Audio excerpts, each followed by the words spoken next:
모든 교양은 남 얘기죠. 안 물어봐도 알려주는 남 얘기 아날람 183회 방송 2부 시작하겠습니다. 문쌤님, 안녕하세요. 이동규 대표님, 안녕하십니까. 안녕하세요. 쇼우십니다. 뭔가 목소리 톤이 죽은 것 같아서 다시 텐션 업을 해야 될 것 같아요. 그러니까 텐션 유지가 안 되시네. 아닙니다. 모자빨 얼마 안 가네. 아닙니다. 역시 숙주는 안경이네. 천조의 힘을 천조국의 힘을 빨리. 빛이 느는 겁니까? 자, 우리가 어제 사실 엄청난 그 문세님이 문세님이 저기 방송하시기 전에 엄청난 야심찬 대본을 보내셨어요. 네. 그래가지고 이거를 이제 하루에 다 하겠다는. 37페이지를 써서 보내셨는데 그래서 문쌤도 방송 꽤 하셨는데 네, 맞아요. 전혀 반응이 안 되시고. 대표님 오시기 전에 문쌤이랑 먼저 만났을 때 그 얘기를 했었어요. 문쌤 해보셨지 않냐. 우리 사실 한 해에 15페이지를 해도 되게 빡빡하게 하는데 3부로 빡빡하기도 하기도 하고 14페이지, 15페이지도 빡빡하다. 근데 37페이지를 써오셔갖고는 1회에 조지겠다 이것을. 할 수 있다. 자꾸 그러시는 거예요. 이게 하면 된다는 게 우리 한국적 민주주의 아닙니까? 좋습니다. 한국적 민주주의래. 그렇죠. 박정희식 민주주의 아닙니까 그거? 그렇죠. 네. 그렇습니다. 우리 원조 카카의 그 네. 정신을 받들어서 하면 된다. 우리 각하는 근데 민주주의 모르고 사신 분이라. 카카 민주주의 모르죠. 네. 민주주의 모르는 바보잖아요. 하지만 오늘은 공항 얘기인데 우리는 공항에서 그냥 전 시간에 들은 거라고는 공항은 그런 긴장 관계를 갖고 있다. 그렇죠. 거기 가능성에서부터 시작을 한다는 거예요. 네. 가능성이 있다. 자본주의라는 것이 공항이라는 뇌관을 갖고 있다. 그렇죠. 네. 상품에 내재한 사용 가치와 교환 가치 대립이라는 가능성에서 점점 확대가 되는 거죠. 네. 화폐와 상품 가치. 이게 바로 어제 들었던 거의 요약입니다. 그렇습니다. 네. 자. 요약도 모두 잘 들으셨으리라 생각하고요. 그런 의미에서 많은 후원 부탁드립니다, 여러분. 네. 네. 자, 좋아요와 구독, 알림 설정 뭐 이런 거 해야 되는 거 아닙니까? 그렇죠. 좋아요, 구독 많이 눌러주시고 좋아요를 많이 안 눌러주셔. 이게 팟빵이든 맞죠. 유튜브든 좋아요를 많이 안 눌러주시는데 좋아요 좀 많이 눌러주세요. 안 좋은가 보지 뭐. 들어보니까 안 좋은가 보지 뭐. 아니 유튜브가 제가 보니까 3만 몇 명? 저희 구독자? 네. 3천 지금 3,000 600명 좀 넘어요. 그래서 3,600이죠. 근데 네. 좋아요가 30개더라고요. 보통 보니까. 그러니까 저희 좋아요 참 안 눌러주시더라고요. 한 10배만 눌러주시면. 아니 근데 저도 생각해보니까 제가 유튜브를 봐도 저도 생각보다 잘 진짜 봐놓고 맞아요. 솔직히 안 맞아요. 눌러요. 저도 안 눌러요. 좋아요를 잘 안 눌러요. 구독만 하지 좋아요는 잘 안 눌러요. 왜 그러면 저장되니까 또 좋아요 맞아요. 카테고리 있잖아요. 맞아. 좋아요 한 게시물로 저장이 되니까. 그거는 정말 그럴 보고 마음까지 싶은 없는데요. 거는 라는 거죠. 정말 보고 싶은 것만 딱 해야 되니까. 그래서 정말 보고 싶은 분이 그럼 유튜브에 한 30분쯤 되시는구나. 잘 알았습니다. 네. 감사합니다. 네. 감사합니다.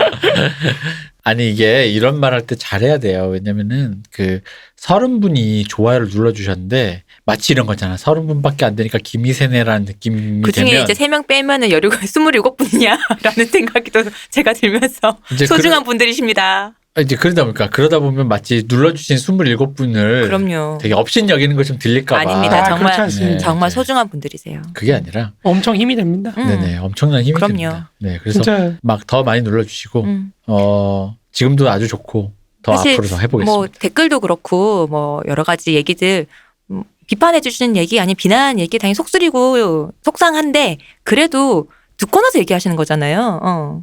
그게 어딥니까? 근데 저는 사실 그런 거 잘 몰랐는데 네. 이 방송을 하면서 네. 그 댓글이라는 게 사람 마음을 굉장히 흔든다는 거를 맞아요. 처음 알았어요. 그럼요. 그러니까 사실 근데 확실히 선풀보다 악플이 세긴 세요. 맞아요. 진짜 선풀 100개도 악플 하나를 못 이기더라고요. 예전에 저희 어. 똑같은 얘기 대표님을 했었거든요. 네. 진짜 그래요. 이 마음의 상처가 마상이 맞아요. 상당히 크더라고요.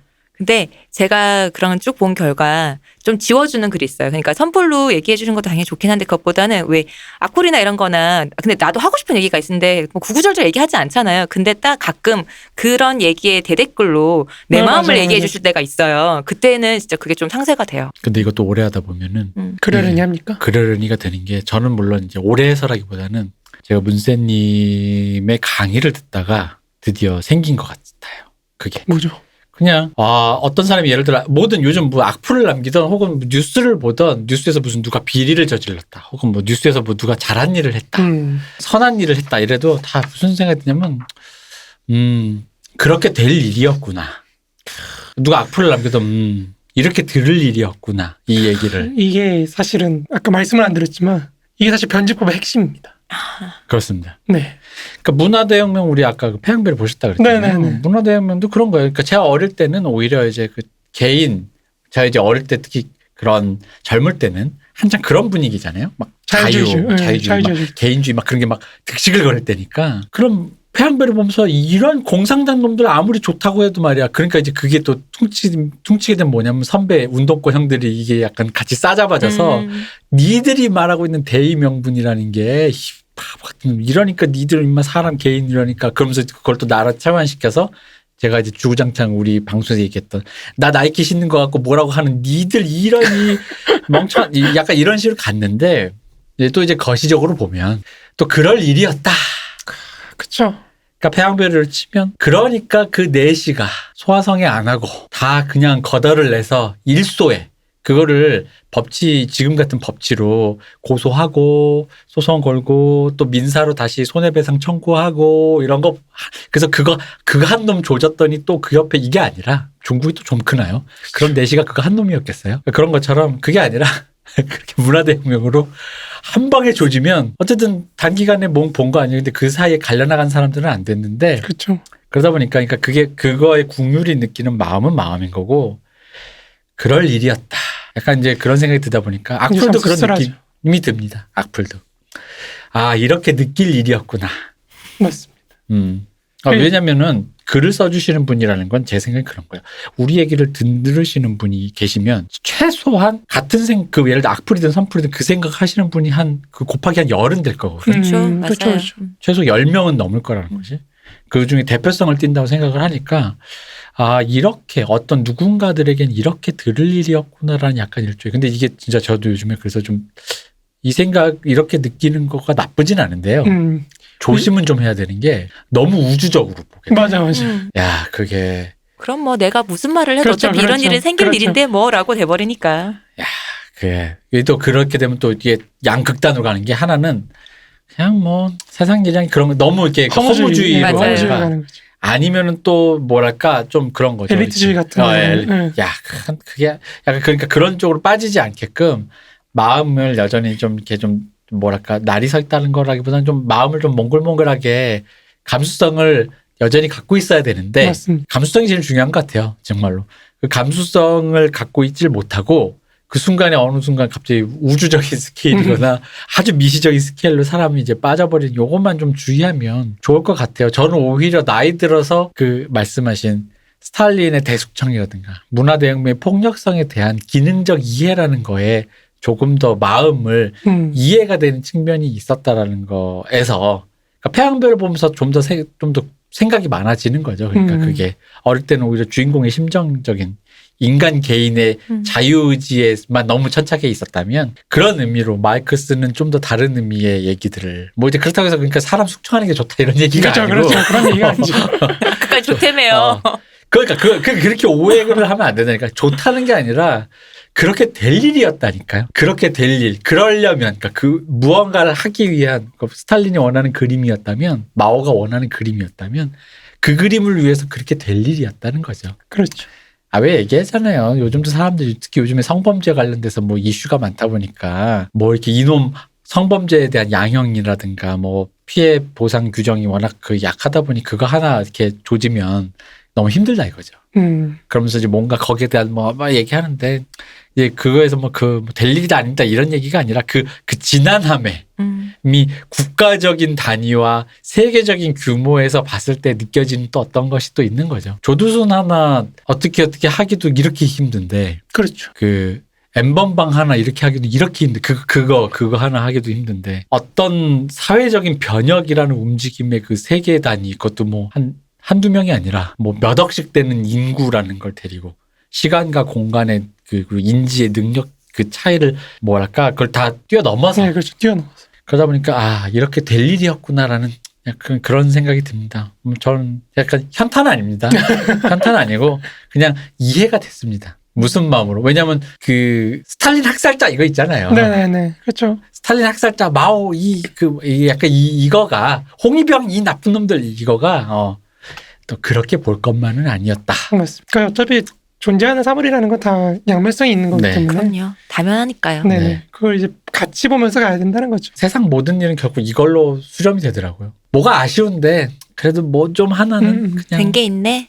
좀 되게 하찮지만 뭐 된 그렇죠. 게 있네라는 뭐 그런 정도? 왜 흔히 말하는 코로나 바이러스가 창궐함으로써 자연이 우리 지금 솔직히 미세먼지 없잖아요. 맞아요. 봄인데 지금 봄에 미세먼지 없는 우리가 그거를 지금 다 걸어 다니고 있잖아요. 아까 그 문세님이라도 얘기했지만 저랑 이제 저 지인이랑 만났을 때 그 얘기를 했다 그랬죠. 코로나 바이러스 이번에 이제 전 세계적으로 이러다 보니까 근데 저거에 우리가 느끼는 어떤 이점이 있구나라는 얘기를 했잖아. 저 1세계가 우리가 정말 생각하던 1세계가 아니라는 것에 대한 근데 이 생각을 깨부수기가 정말 쉽지 않은데 맞아요. 이거 쉽지 않죠. 근데 이 코로나 사태로 한 방에. 인해서 내 한 방에 알게 되었다라는 거.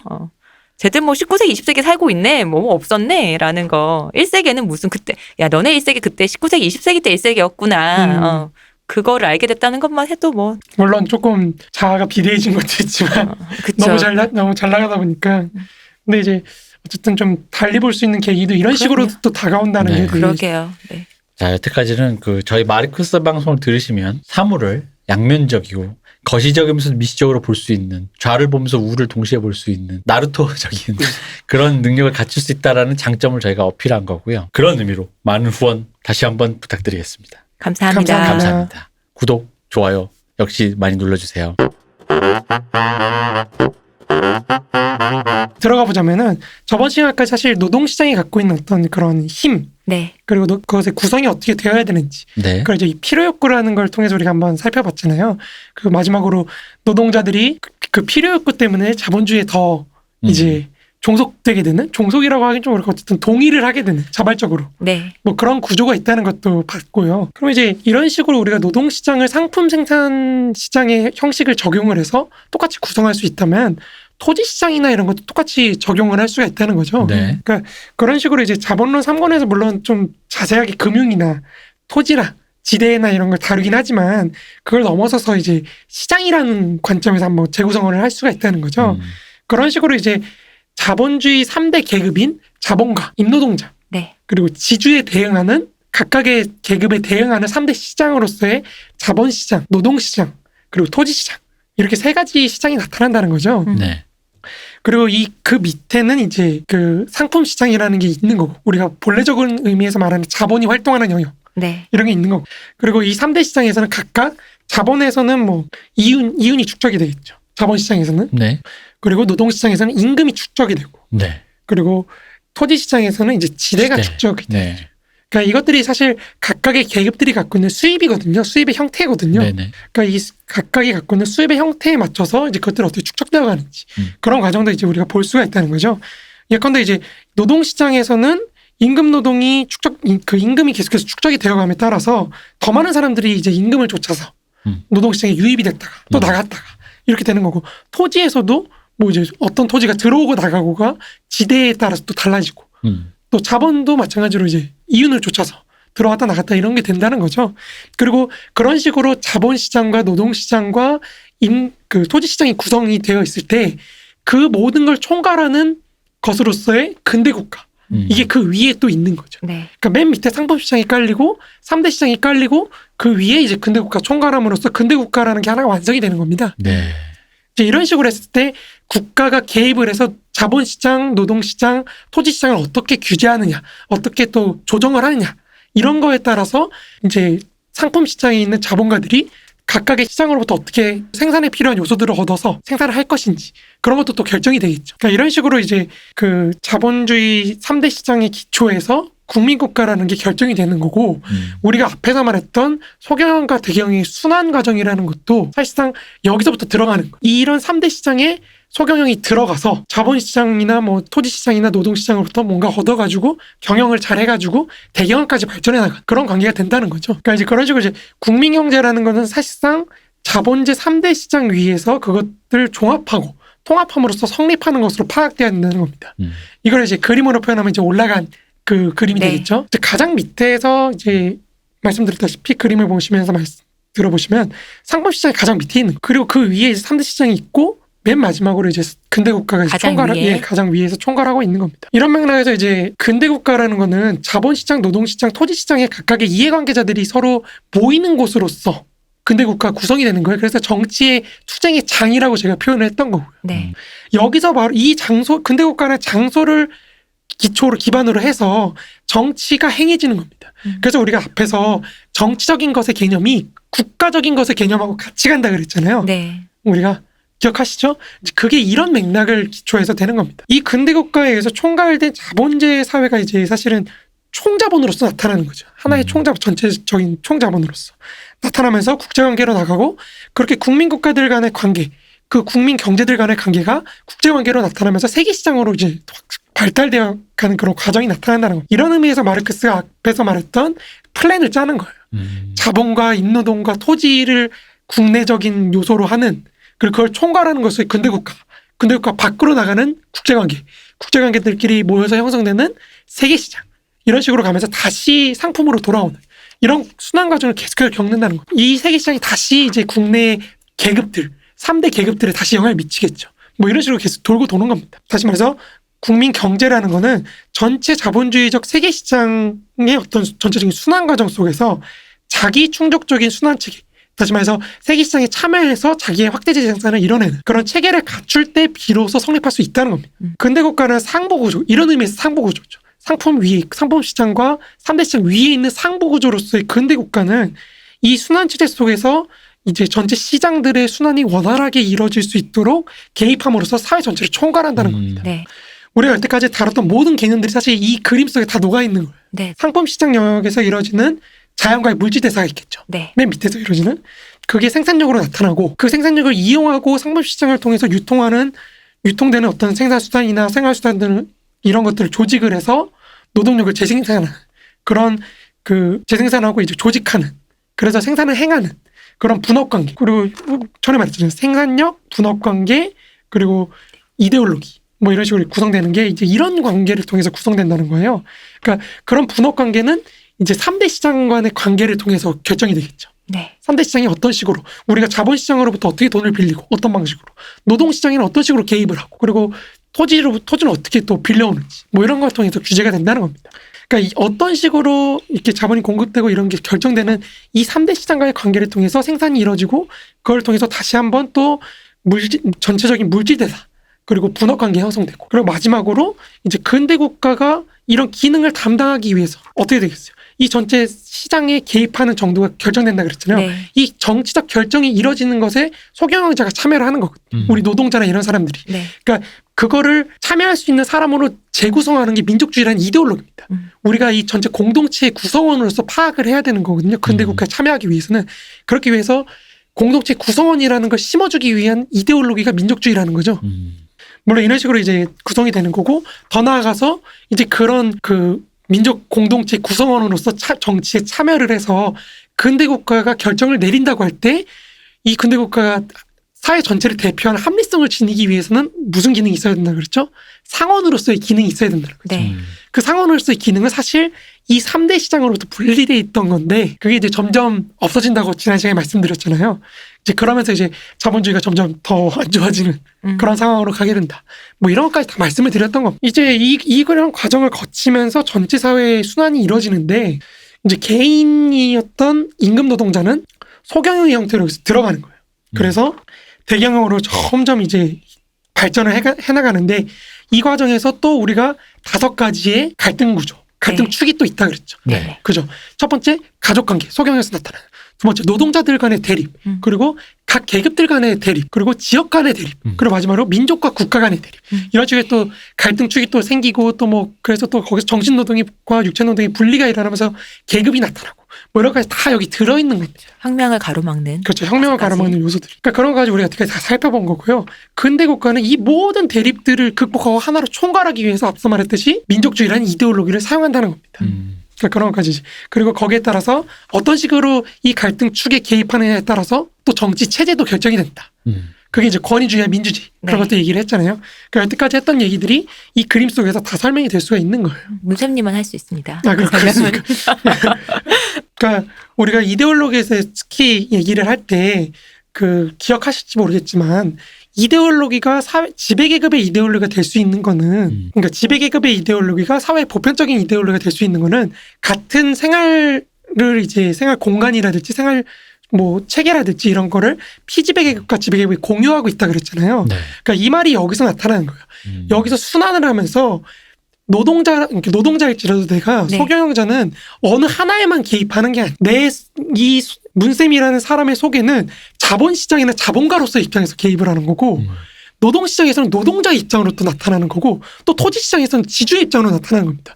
무슨 말이냐면 내가 어떤 때는 노동자로서 임금을 더 높게 해달라고 정부한테 요구할 수도 있는 거지만 동시에 집값을 좀 더 올려달라고 요청할 수도 있는 거예요. 노동자이면서도 동시에.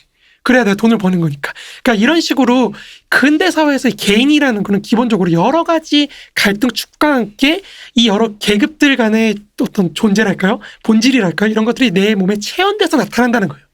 우리 사회에서 개인이라는 거예요. 네. 그렇기 때문에 사실은 이게 좀 어떻게 들릴지 모르겠지만 우리 몸에는 몸이라고 표현하기 아무튼 우리의 정체성에는 여러 계급들 간의 정체성이 공존하고 상호작용하면서 얽혀 있는 거예요.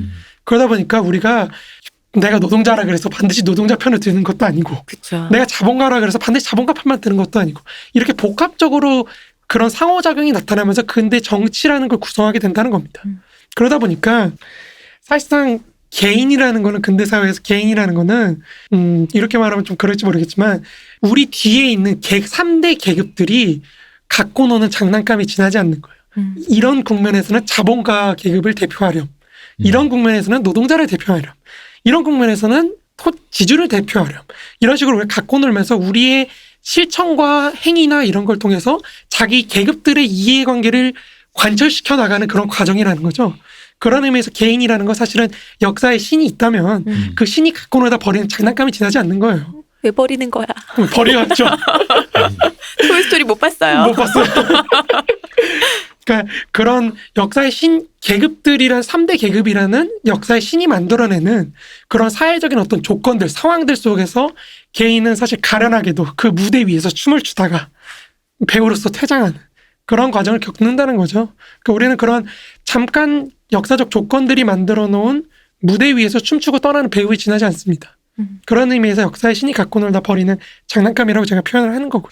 아무튼 그런 식으로 이제 자본제 사회를 구성하고 있는 3대 시장인 자본시장, 노동시장, 토지시장 그리고 이것들을 총괄하는 것으로서의 근대국가와 그 근대국가가 결정을 내리는 어떤 장으로서의 정치, 그 정치에 이제 개입할 수 있는 여러 가지 조건들, 그 정치 속에서 결정이 이루어질 때 어느 계급의 이해관계가 반영되느냐, 이런 것들이 굉장히 중요해진다는 거죠. 아무튼 이런 식으로 이제 사회가 구성되고 유지가 되면서 국민경제라는 게 통합되어서 존재한다는 겁니다. 그런 의미에서 제가 아까 그림을 그런 식으로 그렸던 거고요. 이제 이런 근대 사회가 갖고 있는 그러니까 세계 시장 내에서 자기의 독자적인 그 순환 관계를 갖는 이런 자기 충족적인 순환 과정을 겪는 와중에서 국민 경제는 공황의 가능성을 점점 키워나가고 그 가능성이 세계 시장으로 나아갈 때 이제 필연적인 형태로서의 세계 공황으로 발현돼서 나타난다는 겁니다.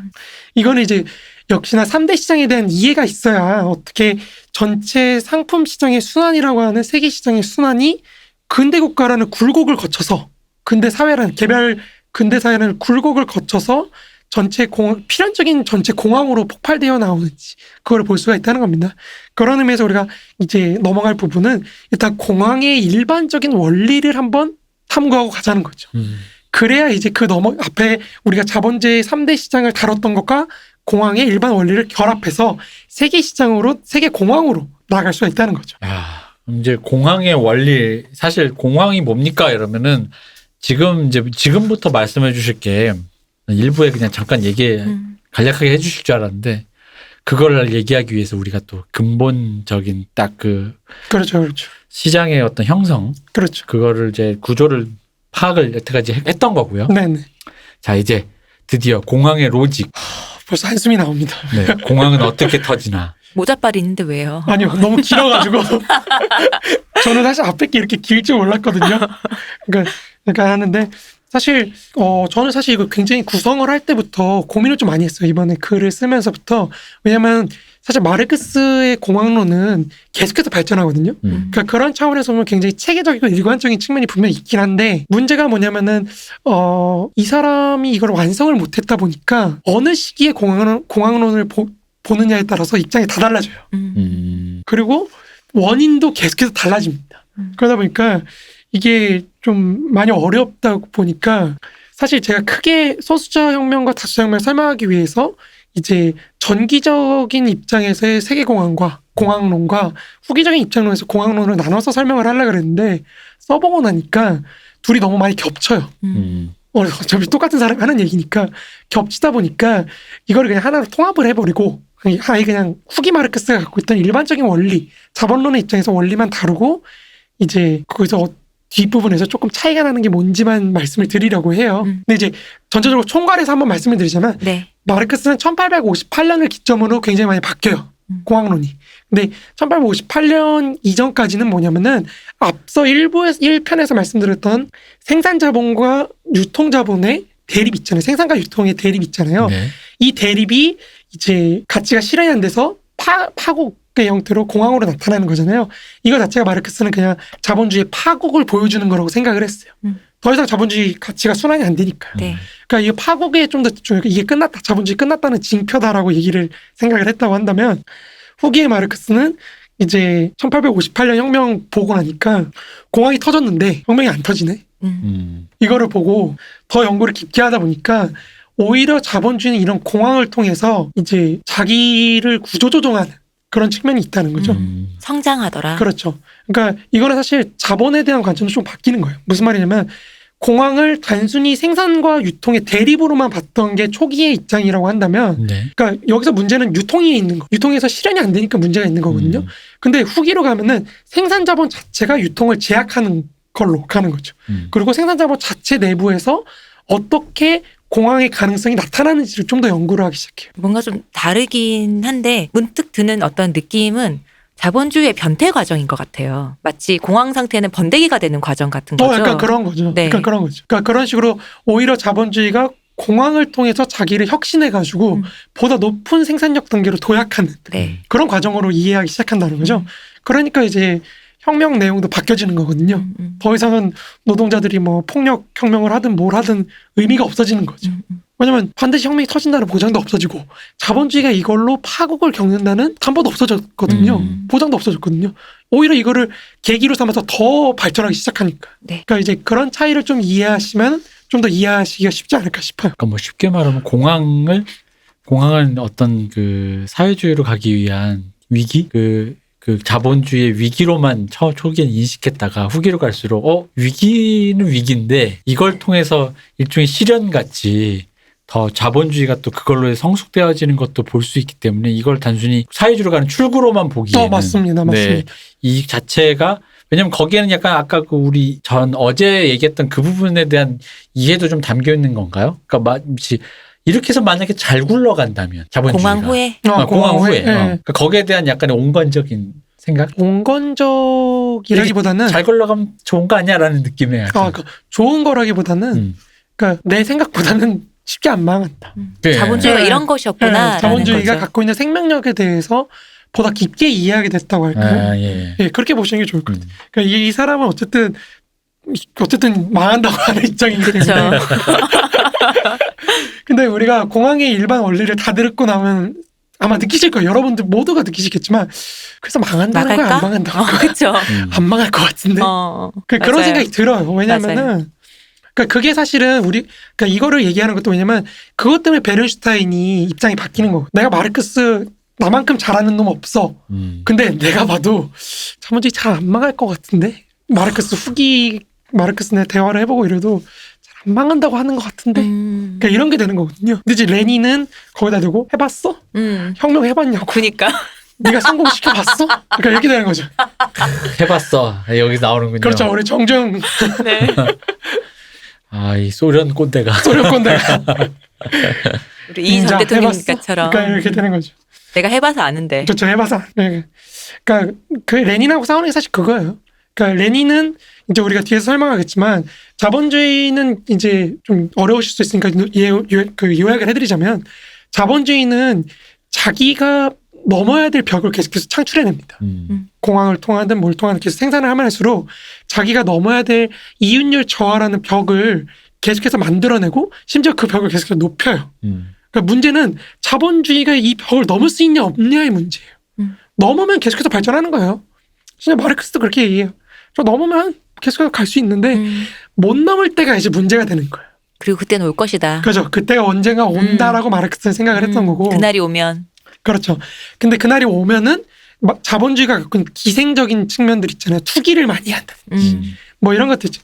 뭐 사람 다른 자본가를 일부러 막 괴롭혀가지고 소자본가들을 괴롭혀서 대자본이 힘으로 막 이렇게 한다는 거. 그런 것들을 해가지고 오히려 더 빨리 망할 수 있게 해준다. 뭐 이런 걸 얘기를 한 거거든요. 근데 레닌은 그 시점이 지금이야라고 얘기를 했던 거고 베른슈타인은 아닌 것 같은데 라고 얘기를 한 거예요. 그러니까 여기서 달라지는 거예요. 그러니까 그거 자체가 여기서 마르크스가 언젠간 망하겠지라고 해놓다 보니까 그 뒤에 사람들은 그게 지금이냐 아니냐를 놓고 이제 논쟁하게 된다는 거죠. 이제 마르크스의 공안론을 우리가 한번 제대로 논하기 위해서는 강의 초반에 했던 자본론 요약 강의 내용을 다시 한번 또 생각을 해볼 필요가 있다는 겁니다. 네. 그러니까 그때 이제 공황이 필연적으로 나타난다고 우리가 일부에서도 얘기했고 그때도 네. 얘기했잖아요. 근데 여기서 이제 제일 중요한 거는 이 순환 과정, 자본의 순환 과정을 화폐, 상품, 화폐, 물론 더 큰 화폐죠. 우리가 100원을 투자했을 때는 110원이면 하다못해 110원이라든지 105원이라든지 네. 어쨌든 더 큰 화폐로 돌아와야 되는 거잖아요. 그 플러스 알파가. 그렇죠. 플러스 알파로 돌아와야 되는 거죠. 근데 이제 앞에서 화폐에서 상품으로 가는 과정을 생산이라고 하는 거거든요. 네. 그러니까 내가 돈을 들여서 노동력 상품을 사고 생산수단을 사가지고 이제 생산을 하는 거죠. 근데 이제 문제는 생산을 한 게 다시 화폐로 갈 때가 문제가 된다는 거죠.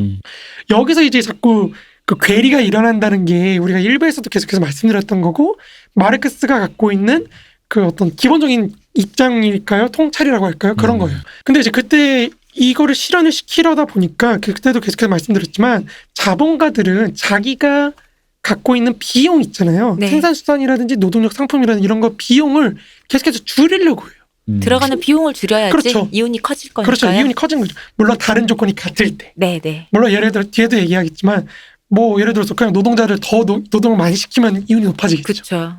같은 월급으로. 그렇죠. 같은 월급으로 더 많이 굴리면 뭐 되긴 하겠지만 아무튼 다른 조건이 같다고 했을 때는 결국에는 더 비용을 줄여야 되고 노동비용이나 이런 거 줄여야 되고 그리고 더 좋은 기계를 도입해서 더 적은 노동력을 사용하면 사용할수록 더 많은 이윤을 벌겠죠. 근데 이것 자체가 사실은 문제가 되는 거예요. 무슨 말이냐면 그런 식으로 초과 이윤을 얻는다고 했을 때 상품에 들어가는 양이 계속해서 줄어들게 보면은 결국에는 우리가 착취하는 정도가 같다고 했을 때는 이윤 자체가 줄어들 수밖에 없어요. 무슨 말이냐면 100의 그 자본을 들인다고 쳐보자고요. 네. 여기서 70원은 생산수단을 사고 30원은 노동력을 사서 이제 굴린다고 쳐보자고요. 그럼 이제 노동자가 생산하는 잉여 가치가 100%라고 쳐봅시다. 자기 임금의 100%. 그러면 70, 30, 30이 되잖아요. 근데 예를 들어서 50, 50이면은 이윤이라고 했을 때는 100분의 30보다 100분의 50이 훨씬 높거든요. 이윤은. 그렇죠. 그죠? 그러니까 내가 더 좋은 기계를 사용하고 더 그 적은 노동력을 사용하게 되면은 그만큼 잉여 가치는 줄어드는 거. 그러면 이윤율도 줄어들겠죠. 그러니까 자본주의 역사적인 등 내가 노동력을 줄어들이고 노동력을 더 잘 활용해서 초과 이윤을 얻기 위해서 노력을 했는데 그 결과가 이윤율 저하가 나타나게 됐다는 거죠. 이거를 이때 기계와 노동자의 비율을 그 자본의 유기적 구성이라고 그래요. 이 자본의 유기적 구성이 높아지면 높아질수록 이윤은 줄어드는 거예요. 이거를 이제 이윤율 저하의 법칙이라고 그래. 이해가 되십니까? 그러니까 뭐 좀 말들이 생소해서 어려울 네. 수 있는데 그러니까 내가 점점 더 좋은 기계를 사용해서 거기에 들어가는 노동력 비율이 작아지면은 네. 이윤이 저하한다. 그런 의미에서 이윤율 저하의 경향적 법칙이라 그래요. 이거를 더 많은 초과 이윤을 얻기 위해서 그렇게 노력하다 보니까 당연히 이윤율이 떨어지는 거예요. 그러니까 마르크스는 이것을 이제 비용을 최소화하려는 자본의 본성이라고 얘기를 해요. 근데 예를 들어서 일시적으로는 그렇게 초과이윤을 낼 수가 있는데 그걸 보고 다른 자본들이 나도 더 좋은 기계를 들이고 나도 더 생산력을 높여가지고 저렇게 초과이윤을 내야겠다라고 달려들기 시작하면은 전체 평균이 줄어들겠죠. 그럼 이제 전체적인 현상의 차원에서 그런 식으로 이윤율 저하가 나타나게 되면은 사회 전반에 이윤율 저하가 나타나기 시작하는 거예요. 여기서 헷갈리는 이유가요. 생산 비용을 쳤을 때 생산 비용을 생산 수단의 기계로만 보잖아요. 네네. 그러니까 임금 노동에 대해서 내가 주는 임금은 그거는 생산 비용으로 치지 않는 거예요. 임금도 생산 비용이죠. 임금도 그러니까 줄여드는 거예요. 점점 줄이려고 노력을 하는 거예요. 그러니까 예를 들어서 내가 노동자를 처음에 100명을 썼는데 기계가 더 발달하면은 100명분의 노동을 한 명이 할 수도 있잖아요. 네, 그럼 사실 전체적인 고용은 줄어들겠죠. 그렇죠. 아무리 임금 가격이 올라간다 그래도 전체적인 비용으로 따지면 더 줄어들겠죠. 뭐 네. 요즘 되고 있는 그런 기계화 자동화 그렇죠. 시스템인 거죠. 그렇죠. 이게 실제로 왜 문제가 되냐면요. 현실적으로 얘기를 하자면 선진국 자본 그 산업들이 이동을 하잖아요. 후진국으로. 근데 이동을 해서 이윤을 내는 걸 측정하게 있거든요. 옛날에 파이낸셜 뉴스에서. 네. 근데 점점 줄어들어요. 그게. 무슨 말이냐면 예를 들어 1960년대에 일본 그 경공업이 한국으로 이동을 했다고 쳐보자고요. 네. 그러면 그다음에 한국에서 제3세계로 이동할 때까지 기간이 있잖아요. 네.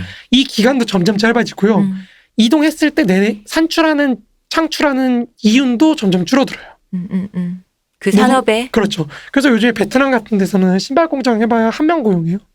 한 명 고용하고 2명 고용하거든요. 매니지먼트만 하는 거죠. 그렇죠. 근데 그렇게 되면은 그 사회의 자본주의화는 점점 안 돼요. 그렇죠. 노동자가 일하는 사람이 없으니까요. 점점 이 기계가 흡수하는 게 없다 보니까 자본주의적 생산이 흡수하는 게 적다 보니까 사회 전체는 점점 자본주의화가 덜 되겠죠. 그러니까 이런 문제도 있어요. 그러니까 이제 개발도상국들이 더 이게 안 되는 거죠. 산업화가 잘 안 되는 그런 문제가 생기기도 합니다. 대량의 노동력이 창출이 돼야 되는데 그런 게 안 되는 것도 뭐 이런 이윤율 저하하고 이제 유기적 구성이 높아져서 네. 그런 게 또 있는 거죠. 그러니까 아무튼 생산력의 증가라는 게 이런 식으로 자본이 그러니까 이윤율 저하가 된다는 건 뭐냐면 자본이 덜 창출된다는 거거든요. 내가 100의 자본을 투자를 했을 때 옛날에 50의 자본이 창출이 됐다면은 이제는 30밖에 창출이 안 되는 거예요. 그러니까 자본의 축적이 점점 느려진다는 거예요. 속도가. 그건 무슨 말이냐면 결국 자본주의가 발전할 수 있는 거를 한계가 점점 높아진다는 그런 말이기도 네. 합니다. 그래서 앞서 말씀드렸다시피 자본주의의 그 이윤을 추구하는 행위가 이윤율 저하라는 자본의 한계, 그 벽을 만들어낸다는 거예요. 자본이 이걸 극복 못하면 망한다는 거예요. 네. 다시 말해서 자본의 재생산, 축적이라는 과정의 지속은 이 벽을 어떻게 뛰어넘을 것인가 거기에 달려있다는 거죠. 그러니까 오해하지 말아야 될 거는 사실은 이 이윤율 저하의 경영적 법칙 이래 아무튼 긴 이 이윤율 저하라는 거는 이게 말하고자 하는 거는 사실은 지불되는 노동 다시 말해서 임금 비중이 낮아진다는 거예요. 내가 생산을 위해서 사들이는 기계라든지 아니면 뭐 재료 같은 게 있잖아요. 네. 이거의 비율에 비해서 상대적으로 임금 그 노동력의 비율이 낮아진다는 거지. 사람을 점점 덜 쓰게 되니까. 그렇죠. 근데 양 자체가 줄어든다는 건 아니에요. 네. 이해가 되시죠? 네. 그러니까 예를 들어서 내가 100에 50의 노동력을 썼어요. 근데 이게 생산력이 증가해가지고 100에 25의 노동력을 쓴다고 쳐도 네. 사실 전체 자본이 100이 아니라 200이 되면 똑같거든요. 노동 고용하는 거랑 네. 이런 것들은. 그러니까 그런 식으로 노동 양 자체는 절대적인 숫자는 증가할 수도 있다는 점. 그러니까 이게 굉장히 중요해요. 근데 왜냐하면 자본이 빠르게 증가하면은 축적이 빠르게 증가하면은 그걸 메울 수가 있는데 만약에 그게 안 되잖아요. 그럼 생산력의 증가는 다시 말해서 상대적인 과잉 인구를 낳습니다. 과잉 인구요? 네네. 어느 무슨 말이냐면 면의 과잉 인구인가요? 그러니까 필요한 노동자가 줄어드니까 옛날엔 100명을 다 고용했다면은 이제는 반밖에 고용을 안 하는 거예요. 네. 그럼 나머지 50명은 백수가 되겠죠. 실업자로서의 그렇죠, 과잉이라는 것이죠. 과잉 인구가 된다는 거죠. 그러니까 필요한 노동보다 더 많은 인구로라는 의미에서의 과잉 인구가 된다는 거예요. 네. 그러니까 이런 식으로 자본의 유기적 구성이 올라간다는 거는 사용하는 노동력이 줄어들어서 상대적 과잉 인구, 다시 말해 실업자가 늘어난다는 거예요. 동시에 늘어난 자본에 상응해서 자본가의 숫자는 물론 조금 증가하겠지만 상대적으로 늘어나는 실업자의 숫자, 그러니까 예비 프롤레타리아 숫자는 훨씬 늘어나겠죠. 그러니까 이런 의미에서 자본의 축적이라는 거는 뒤집어서 말하면 계급 관계 축적이기도 하다는 겁니다. 그러니까 계속해서 노동자를 축적을 하는 거예요. 네. 그런 의미에서 이제 이 자본의 축적이 곧바로 계급의 축적이라는 거. 이 관점 굉장히 중요합니다. 네. 이거 한번 나중에 기억을 해주시고요. 일단 한번 굉장히 크게 보자고요, 우리가. 생산이라는 게 생산수단과 노동력을 합쳐서 이뤄내는 과정이라고 했잖아요. 네. 그래서 거기서 창출되는 게 뭐죠? 이윤이죠. 네. 잉여 가치가 창출이 되는 거잖아요. 그러니까 생산수단과 노동력을 합쳤더니 잉여가 창출이 됐다. 이 세 가지를 한번 생각해 보십시오. 그러면은 자본의 유기적 구성이 높아진다는 건 생산수단의 비중이 높아진다는 거잖아요. 네. 비율이. 그러면은 우리가 이거를 막기 위해서는 어떻게 해야 될까요? 우선 첫 번째로 생산수단이 비율이 안 올라가면 돼요. 네. 러다이트. 그렇죠. 러다이트도 있을 수 있고요. 네. 뭐 여러 가지가 있겠죠. 네. 근데 이제 러다이트는 갑자기 고민이 러다이트도 맞는 건가? 뭐 지연을 시킬 수 있겠네요. 네. 그렇죠. 지연. 예, 기계 예. 도입한데 그렇죠. 지연을 시킬 수 있겠네요. 그러니까 먼저 생산수단의 가치가 낮아지면 이윤율의 저하가 막힙니다. 그렇죠? 근데 네. 그거는 역으로 생각하면 잘 생각해보세요. 아까 생산력이 올라간다 그랬잖아요. 네. 그러면은 그게 무슨 말이냐면 결국에 상품의 가격이 싸진다는 거예요. 음. 그죠? 그 말은 뒤집어서 얘기한다면은 생산수단에 들어가는 상품의 요소들의 가격이 싸진다는 거예요. 네. 그죠? 그러면 생산수단의 비중이 적어지겠죠. 자본 투자에서 들어가는 거. 왜냐면 내가 동일한 자본으로 더 싸게 생산수단을 구매할 수 있으니까. 그러니까 이미 여기서부터 이윤율 저하를 낳는 생산력의 증대가 다시 이윤율 저하를 막는 요소로 작동하기 시작한다는 거예요. 그죠? 물론 계속해서 증가하긴 하겠죠. 천천히든 뭐 어쨌든 증가하긴 하겠지만 적어도 그걸 굉장히 낮추는 역할은 할 수가 있겠죠. 그리고 각 부분의 어떤 상품의 그 생산수단의 비중을 낮추는 거는 그거 단순히 상품이 가격이 낮아진다 이것만으로 나타나는 게 아니라 외국과의 무역 네네. 그로도 또 나타나겠죠. 더 싸게 만들 수 있는 데가 있으면은. 그렇죠. 더 싸게 만드는 지역으로부터 수입하면 되거든요. 네네.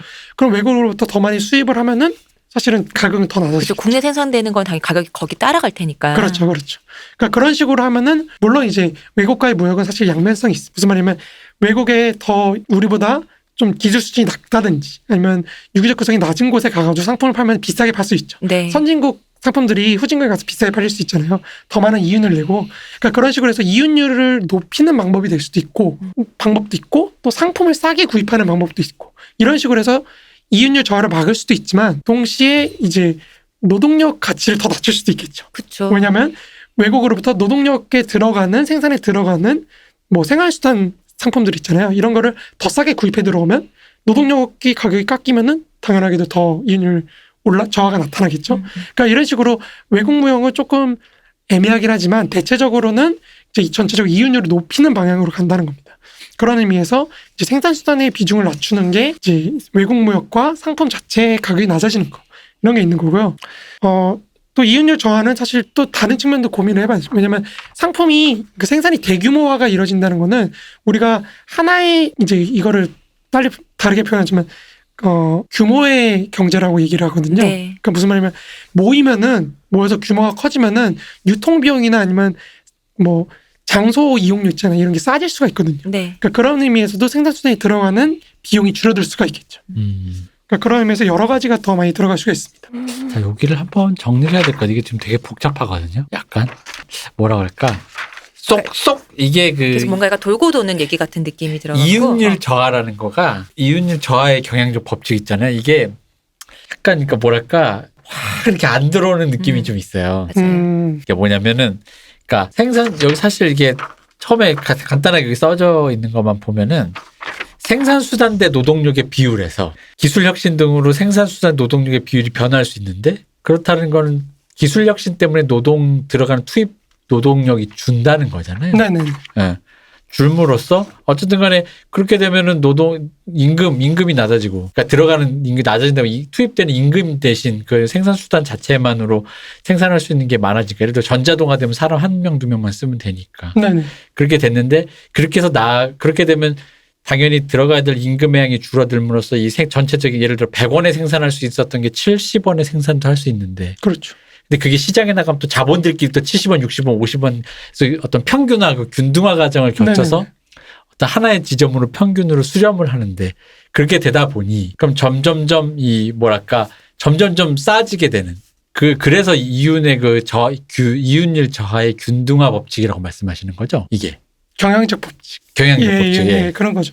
그러니까 뭐냐면은 기술 구성이 계속 변한다는 거예요. 혁신에 네. 따라서. 그러다 보면은 결국엔 노동력에 들어가는 그 비용이라든지 네. 혹은 노동자 숫자라든지 네. 이런 구성이 점점 높아진다는 거죠. 그러니까 흔히 말하는 이걸 좀 다르게 얘기하면 좀 다른 분들이 쉽게 들으실 수 있으면 생산성이 좋아진다. 맞습니다. 네네. 또 사람에게 줄어들 임금도 그렇고 옛날에 기계가 좀 좋아져가지고 한 2단계, 3단계를 했어야 되는데 한 단계 만에 끝내고 뭐 이런 식으로 해서 생산성이 좋아진다는 건데 근데 이게 지금 자본가 한 명의 문제가 아니라 생산성은 나만 좋아지는 게 아니니 그렇죠.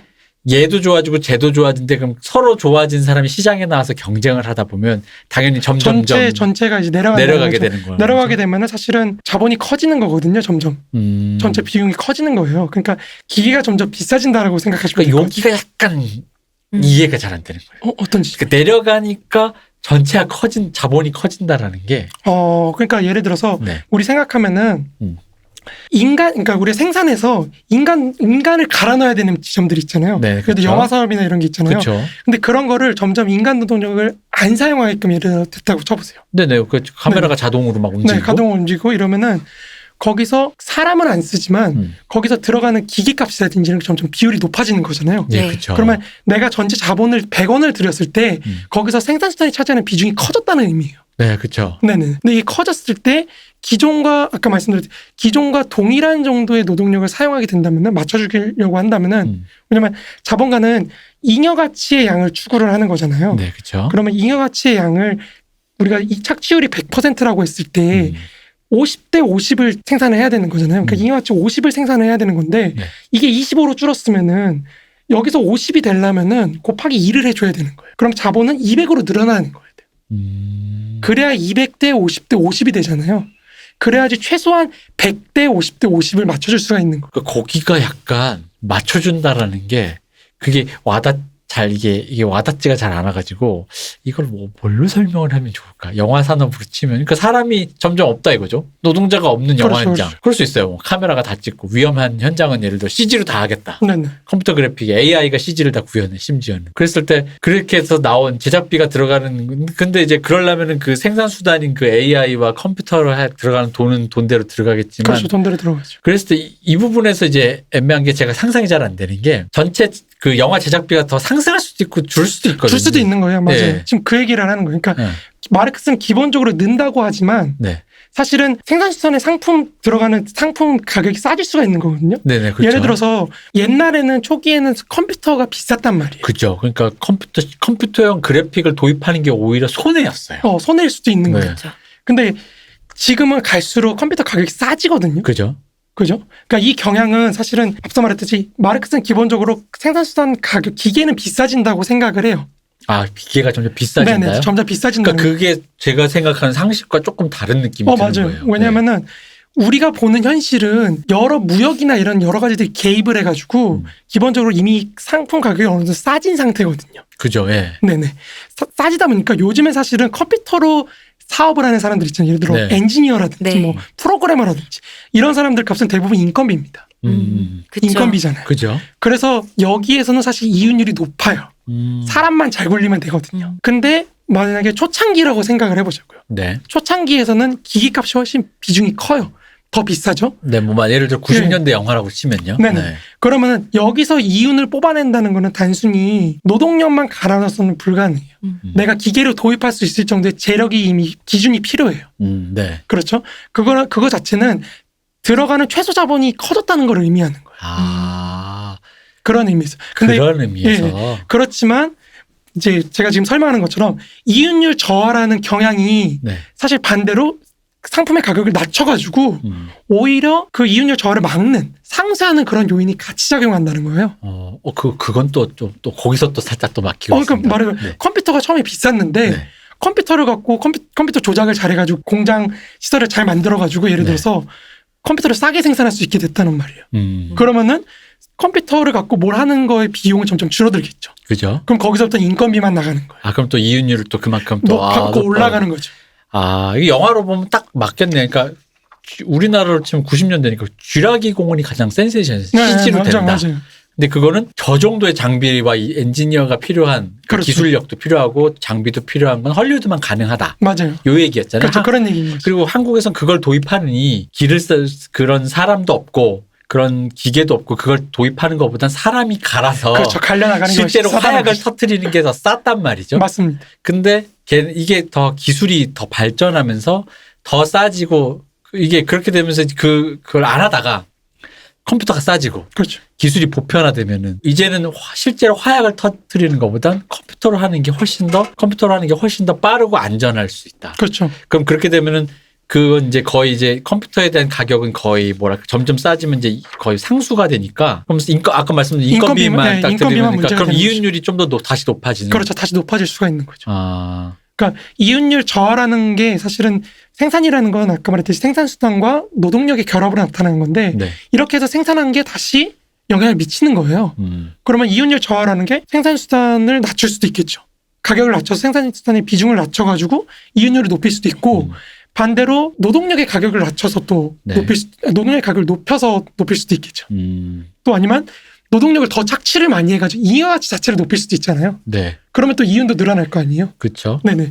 근데 이제 우리가 임금을 높이는 건 왜 안 될지 좀 이따 설명을 할 거예요. 근데 일단은 생산수단과 잉여가치를 높이는 걸 한번 생각을 해보자는 거예요. 네네. 그럼 생산수단을 비중을 낮추는 거는 앞서 말했듯이 아예 상품 생산을 통해서 생산량이 높아져가지고 가격이 낮아지면 돼요. 생산수단 가격이 낮아지든지 무역을 통해서 높은 이윤율을 실현하든지 그 두 개면 되는 거고 그 다음에 잉여가치를 높이는 방법은 노동자의 저항을 분쇄하면 되는 거죠. 노동 강도가 높아지고 노동력을 더 많이 시간을 사용을 할 수 있게 하면 되는 거거든요. 네. 근데 이것도 사실은 이윤율 저하에서 나온다는 거예요. 무슨 말이냐면 제가 앞에서 기억해달라고 한 게 뭐였죠? 예비 프롤레타리아가 축적이 된다는 거예요. 네.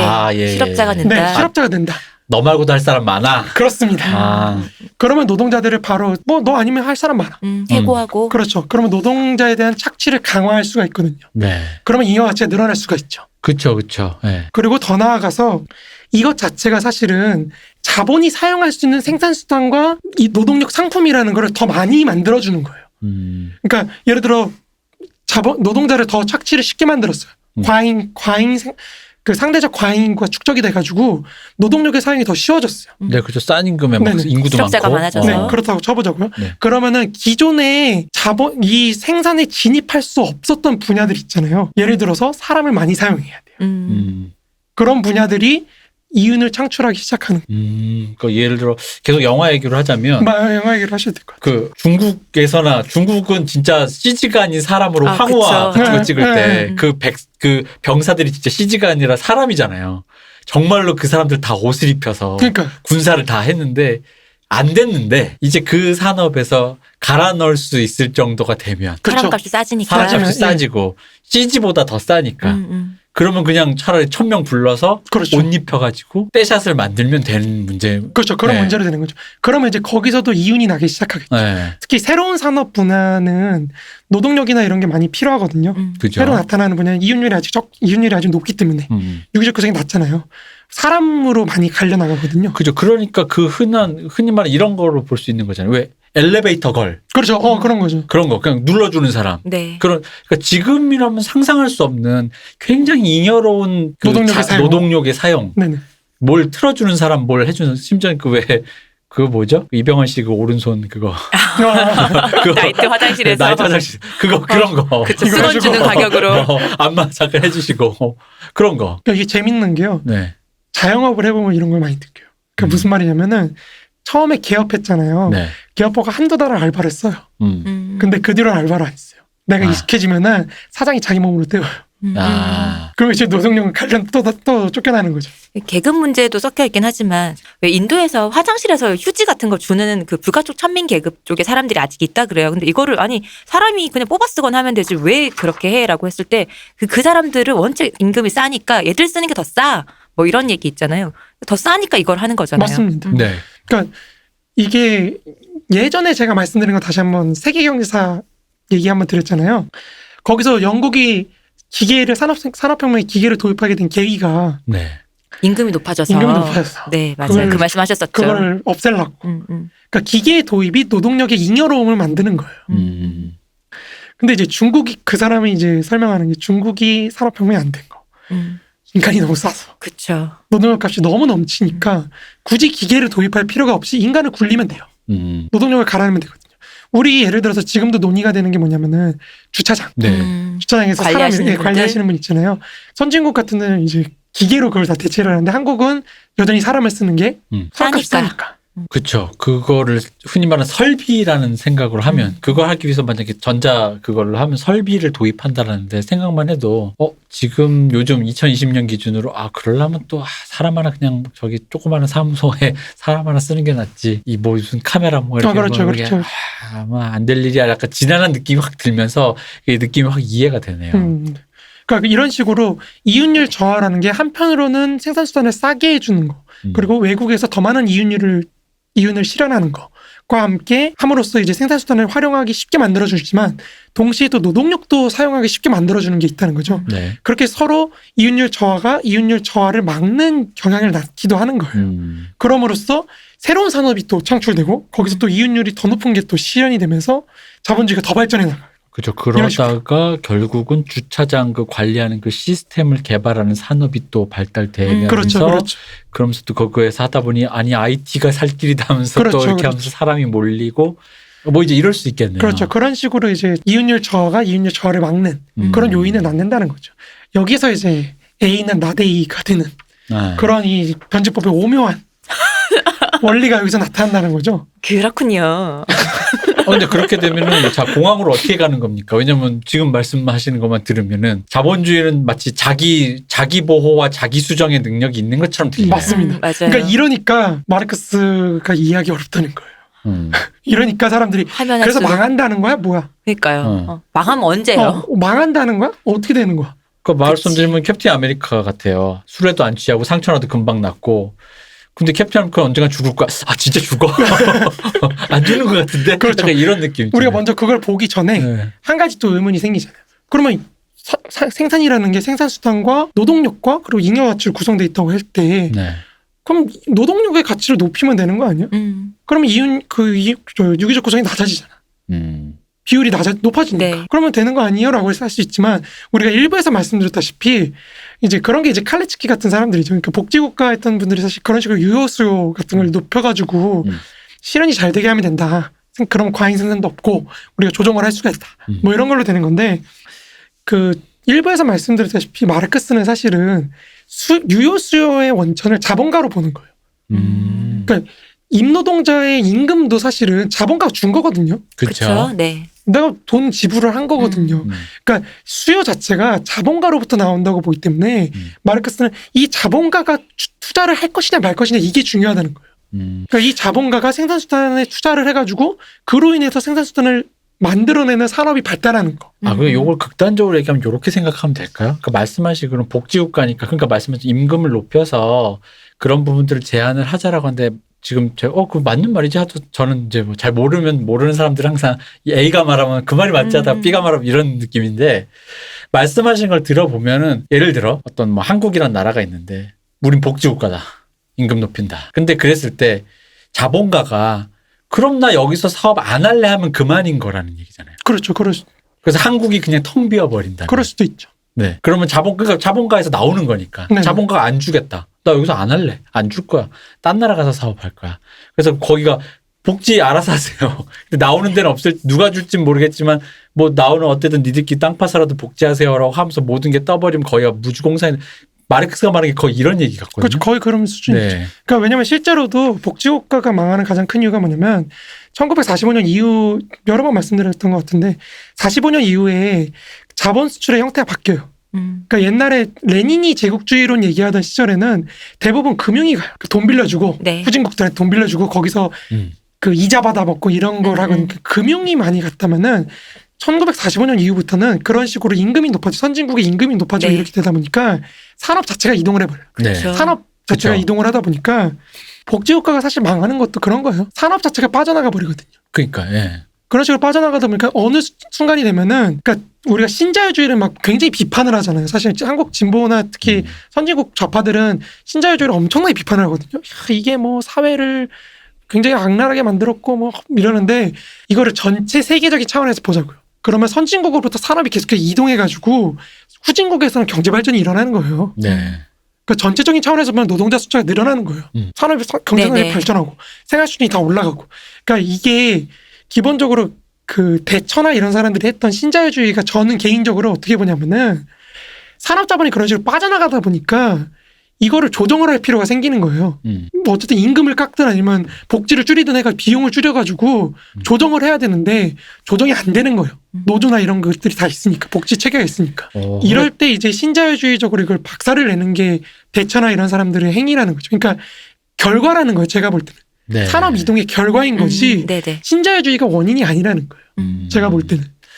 그러니까 저 지금 참 굉장한 깨달음을 얻은 것 같은 느낌이 드는 게 자본가가 주는 거다. 그 말 한마디가 사실은 그 모든 행위 자체를 이해하게 해주는 그런 느낌이 있어요. 그러니까 뭐 말씀대로 그러니까 자본가에게 흔히 말하는 이탈하지 않게 하기 위해서 이윤율 내가 보전해 줄게. 국가적 차원에서 어떤 자본가랑 딜을 하는, 뭐, 과격하게 얘기하면 딜을 하는 게 신자유주의를 그렇게라도 이해할 수 있는 거라는 거잖아요. 네, 그렇죠. 그렇게도 읽을 수 있는 거죠. 나 미국 갈 거야. 나 공장 저 인도네시아 지으러 갈 거야 했는데 아니야. 내가 그럼 보전해 줄 테니까 노조 박살 내줄게 일단. 노조 박살 내서 임금 최저임금 거기 맞춰주고 그럼 안 갈 거지. 그럼 박살난 노조에겐 불행하지만 전체 산업에서 어쨌든 이게 한국 땅에 버티고 앉아 있다면 전체 산업의 시장에서의 규모라든가 그건 유지가 될 수 있다라는 그렇죠. 거. 유지하려고 하는 건데 네. 이미 산업은 이동을 했고 그래서 나중에 삼인주의가 네. 그 북유럽 스웨덴 있잖아요. 삼인주의. 네. 거기서 이제 심지어 어떻게 하냐면 노동자들이 임노동 기금이라는 걸 만들어요. 네. 아예 이름이 임노동 기금이 네. 뭐냐면은 주식을 다 사버리자. 기업들이 주식을 아예 다 사버리자는 그런 운동도 나타나거든요. 네. 그게 망하는 가장 큰 이유가 뭐냐면은 그 스웨덴에서 가장 큰 그 대재벌 있잖아요. 네. 그러니까 그 가문이 이름이 기억이 안 나는데 그 가문 사람이 와가지고 얘기를 해요. 우리 그럼 산업 다 이동시킬게. 스웨덴 밖으로. 여기서 이제 3인당이 항복을 하거든요. 그러니까 이런 식으로 사실 신자유주의는 오히려 자본가들과 국가의 타협일 수도 있다는 거죠. 그러네요. 네. 그러니까 그런 면이 있네요. 많이 있는 거죠. 네. 그리고 우리가 이거를 반드시 부정적으로만 볼 필요는 없다는 거죠. 무슨 말이냐면 산업의 고도화 과정일 수도 있고 그게 네. 전 세계적인 차원에서 보면 사실 전체 인류의 복지는 올라가겠죠. 그렇죠. 왜냐하면 한국에서 만약에 삼성이 빠져나가서 아프리카 어디에 짓는다 그러면 거기 경제가 돌면서 그렇죠. 거기 경제가 또 자본주의에 편입되면 세계 경제에 편입되면서 어쨌든 발전 이건 이미 문세님 강의를 저희가 들으면서 충분히 예상 가능한 일이잖아요. 네네. 전체적인 측면에선 여기에선 불행일 수 있으나 그렇죠. 네. 저기에서는 행복인 거죠. 그렇죠. 행복이죠.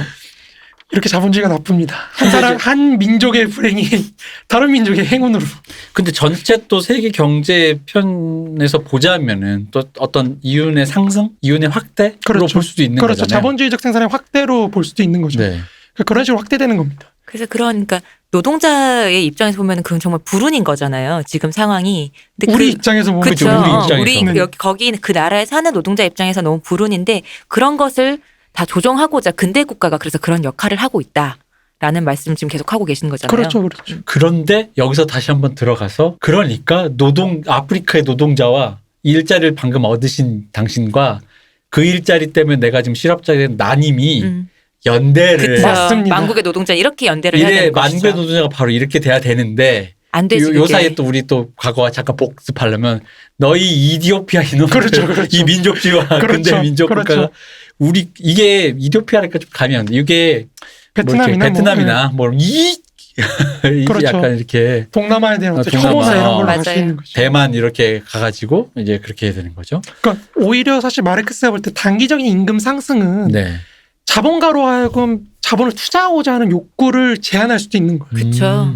오히려. 월급이 너무 비싸면은 투자하고 싶지 않다는 생각이 들잖아요. 아니면 그 정체에 머무르든지 그렇죠. 빠지든지 이렇게 생각을 하게 되겠죠. 그러니까 자본가가 쫓아가는 거는 결국 이윤이에요. 네, 그렇죠. 더 많은 잉여 가치와 더 많은 이윤이기 때문에 어떤 기술 수준이나 뭐 이런 게 훨씬 더 중요하지.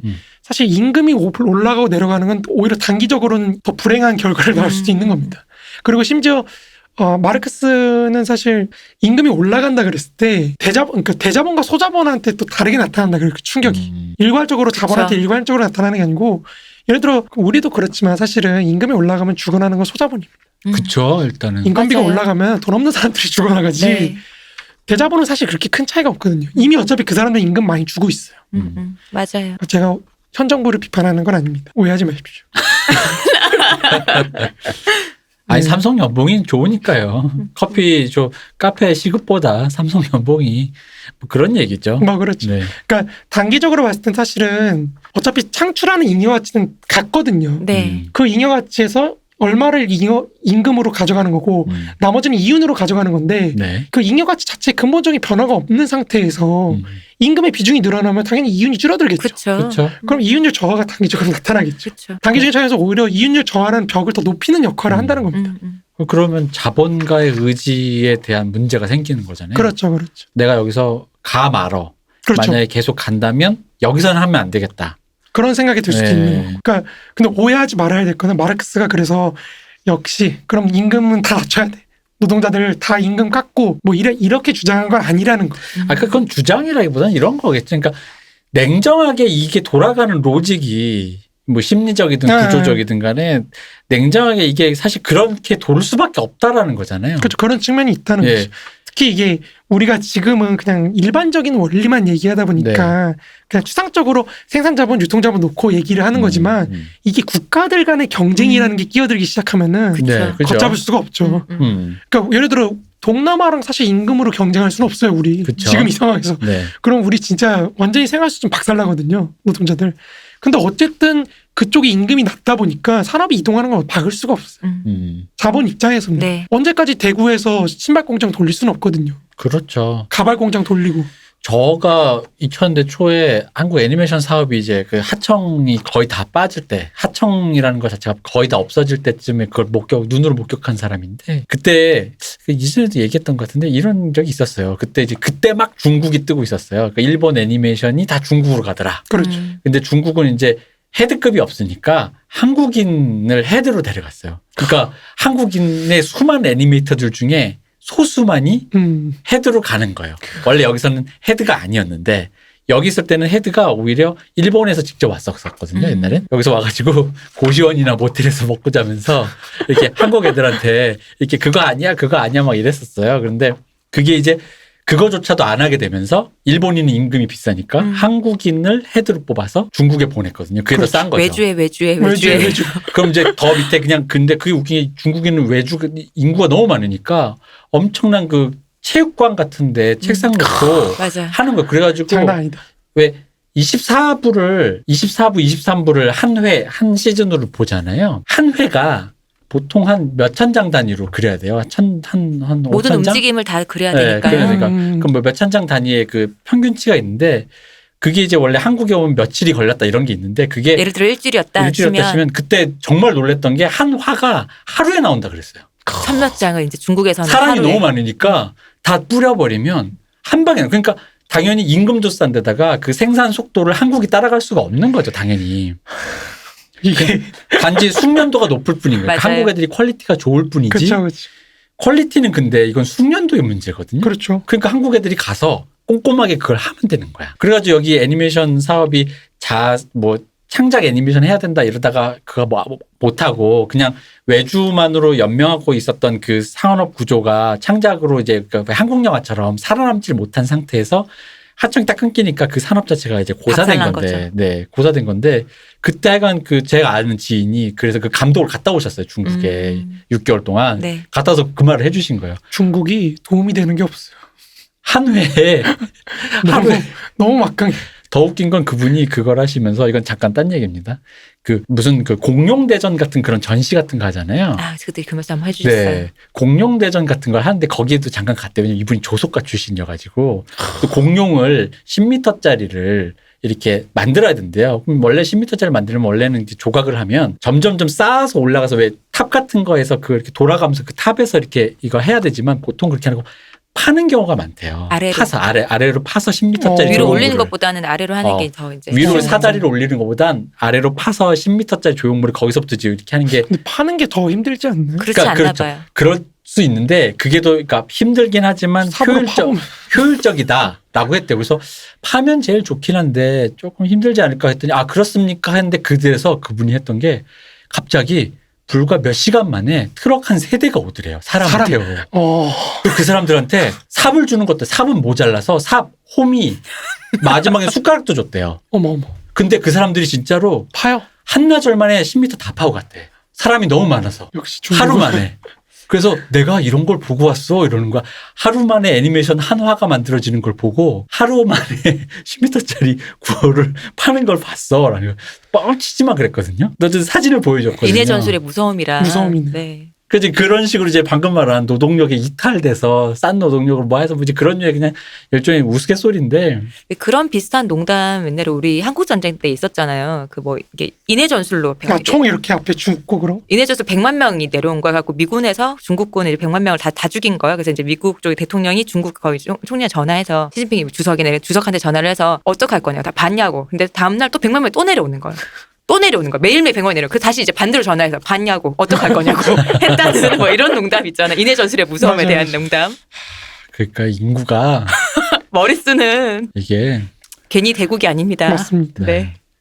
거기에 민족주의가 민족주의가. 근데 또 좀 다른 얘기인데 저 무서운 얘기 들었어요. 요즘은 게임 산업이 중국으로 많이 넘어갔잖아요. 근데 그러면서 우리나라 왜 엄청나게 우리는 연봉을 너무 적게 주니까 연봉을 거의 10배씩 주고 사람들을 뽑아가 데려가서 그것도 뭐 가느냐 뭐 이런 식으로 말이 많았는데 아니 돈을 그만큼 주니까 당연한 거라고 생각을 하잖아요. 근데 그게 맞는데 갔을 때 계약을 사실 10년 계약을 하든지 5년 계약하든지 이렇게 안 하고 사람 그냥 가잖아요. 한 6개월 만에 팽당하는 거예요. 다 너가 다 이제 매직 다 뽑아먹고 뽑아. 끝 이렇게.